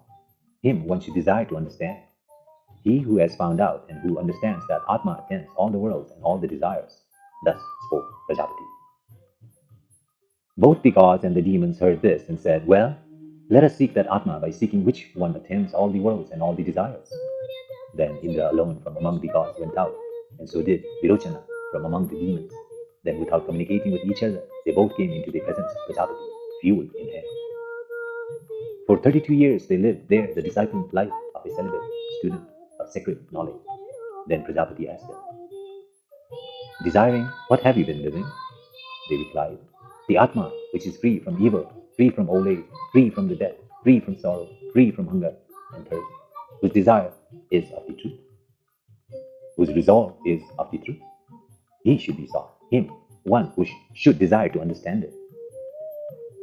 He who has found out and who understands that Atma attends all the worlds and all the desires. All these are known to be words of your revered self. Desiring that Atma, we have been living." Prajapati said to them, "The person which is seen in the eye is the Atma," he added. "This is the immortal, the fearless. This is Brahma. But, revered sir, he who is perceived in water and who in a mirror, which of these is the Atma?" "It is he himself that is perceived in all these," replied Prajapati. "Look at yourself in a pan of water, and whatever you do not understand of the Atma, tell me that." Then they looked in a pan of water. Prajapati asked them, "What do you see?" They replied, "Revered sir, we both see the self entirely as we are, the very image, even to the very hairs and nails." Then Prajapati said to them, "Having become well adorned, well dressed, and well groomed, look into the pan of water." They too, having become well adorned, well dressed, and well groomed, looked into the pan of water. Then Prajapati asked them, "What do you see?" They replied, "Just as we are ourselves, revered sir, well adorned, well dressed, and well groomed, even so are both these, revered sir, well adorned, well dressed, and well groomed." "This is the Atma," said he. "This is the immortal, the fearless. This is Brahma." They both went away satisfied in their hearts. Then Prajapati looked at them and said, "They are going away without having perceived, without having understood the Atma. Whosoever will follow such a doctrine, be they gods or demons, they will be fallen." Now Vijñana, satisfied in his heart, went to the demons and declared this doctrine to them. Here is the bodily self alone is to be worshipped. The self is to be attended upon. Here it is only by worshipping the self, attending upon the self, that one obtains both the worlds, this as well as the yonder. Therefore, even to this day, hear people say of one who is not a giver, who has no faith, who does not perform sacrifices, "Oh, he is a demon." For this is the doctrine of the demons. They adorn the body of the deceased with enjoyable things. clothes and ornaments, for by this they think they will win the other world. But Indra, even before reaching the gods, saw this difficulty. Just as this reflected self becomes well adorned when this body is well adorned, well dressed when the body is well dressed, well groomed when the body is well groomed, even so this reflected self also becomes blind when the body is blind, one-eyed when the body is one-eyed, crippled when body is crippled, and it perishes when the body perishes. I see no good in this. He came back again, fuel in hand. Prajapati asked him, desiring what, O Indra? Have you come back, since you went away satisfied in your heart, along with Virochana? Indra replied, revered sir, just as this reflected self becomes well adorned when this body is well adorned, well dressed when the body is well dressed, well groomed when the body is well groomed, even so, this reflected self also becomes blind when the body is blind, one-eyed when the body is one-eyed, crippled when the body is crippled, and it perishes when the body perishes. I see no good in this. So it is, indeed, O Indra, said Prajapati. However, I shall explain this further to you. Live here for another 32 years. He lived there for another 32 years. Then Prajapati said to him, he who moves about in dreams, he is the Atma. He is the immortal, the fearless. He is Brahma. Indra went away satisfied in his heart. But even before reaching the gods, he saw this difficulty. Even through this dream self is not blind when the body is blind, nor one-eyed when the body is lame, nor has running nose and eyes when the body has running nose and eyes. Yet it is as if they kill it, as if they chase it. It becomes conscious of pain, as it were, and even weeps, as it were. I see no good in this. He came back again, fuel in hand. Prajapati asked him, desiring what, O Indra? Have you come back? See, since you went away satisfied in your heart. He replied, revered sir, even though the self is not blind when the body is blind, nor one-eyed when the body is one-eyed, nor suffers defects from the defects of the body, nor is slain when the body is slain, nor has running nose and eyes, yet it is as if they kill it, as if they chase it. It becomes conscious of pain, as it were, and even weeps, as it were. I see no good in this. So is it indeed, O Indra, said Prajapati. However, I shall explain this further to you. Live here for another 32 years. He lived there for another 32 years. Then Prajapati one day said to him, he who is fully asleep, composed, serene, and knows no dream, he is the Atma. He is the immortal, the fearless. He is Brahman. Indra went away satisfied in his heart, but even before reaching the gods, he saw this difficulty. In truth, this one does not know himself now as I am he, nor indeed these beings. It seems as if he has gone to annihilation. I see no good in this. He came back, fuel in hand. Prajapati asked him, desiring what? Desiring what, O Indra? Have you come back, since you went away satisfied in your heart? He replied, revered sir, in truth, this one does not know himself as I am he, nor indeed these beings. It seems as if he has gone to annihilation. I see no good in this. So, is it indeed, O Indra? Said Prajapati. However, I shall explain this further to you, and none other than this. Live here for another 5 years. He lived there for another 5 years. That makes 101 years. And so, with regard to that, people say thus, verily 101 years Indra lived with Prajapati, the disciplined life of a celibate student of sacred knowledge. Then Prajapati said to him, O Indra, mortal indeed is this body, held by death, but it is the support of this deathless, bodiless Atma. Verily, the embodied self is held by pleasure and pain. Surely, there is no cessation of pleasure and pain for one who is embodied, but pleasure and pain do not indeed touch one who is bodiless. Bodiless is air and white cloud, lightning, thunder. These also are bodiless. Now, as these arise out of the yonder Akasha, reach the highest light, and appear each with its own form, even so, this serene one rises out of this body, reaches the highest light, and appears in his own form. Here is the highest person. There he moves about laughing, playing, rejoicing with women, vehicles, or relations, not remembering this body in which he was born. As an animal is attached to a chariot, even so is the prana attached to this body. Now, where the sight merges in akasha, that which is the person in the eye, and the eye is only for this, seeing, and he who knows I smell this is the Atma. The nose is for smelling, and he who knows I speak this is the Atma. The organ of speech is only for speaking, and he who knows I hear this is Atma. The ear is only for hearing, and he who knows I think this is the Atma. The mind is his divine eye. Through this divine eye of the mind, he verily sees these desired objects which are in Brahman world and rejoices. Verily, this is the Atma whom the gods worship.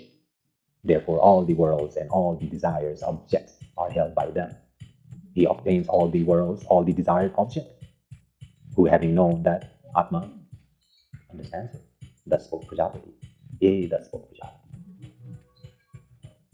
From this dark I attain to the variegated. From the variegated I attain to the dark. Shaking off evil as a horse is fierce. Shaking off body as the moon frees itself from the mouth of Rahu. I, having fulfilled all ends, obtain the eternal Brahman world. Yea, I obtained it. Verily, what is called Akasha is the revealer of name and form, Nama and Rupa, that within which they are a Brahma, that is the immortal, which is the Atma. I attain to the assembly hall and abode of Prajapati. I am the glory of Brahmanas, the glory of Kshatriyas, the glory of Vaishyas. I wish to attain that glory. I am the glory of the glories. May I never go to that which is reddish white and toothless, yet devouring and slippery. Yea, may I never go to it. Brahma expounded this to Prajapati, Prajapati to Manu, and Manu to his descendants. He who has read the Veda according to the prescribed rule, in the time left over after performing his duty to the teacher, he who, after having come back from the teacher's house or ashram, settles down in his household, continues the study of the Veda in a clean place, and has virtuous sons and disciples. He who withdraws all his senses into Atma, who practices non-injury to all beings except in places especially ordained, he who behaves thus throughout his life reaches the world of Brahman and does not return again. Yea, he does not return again.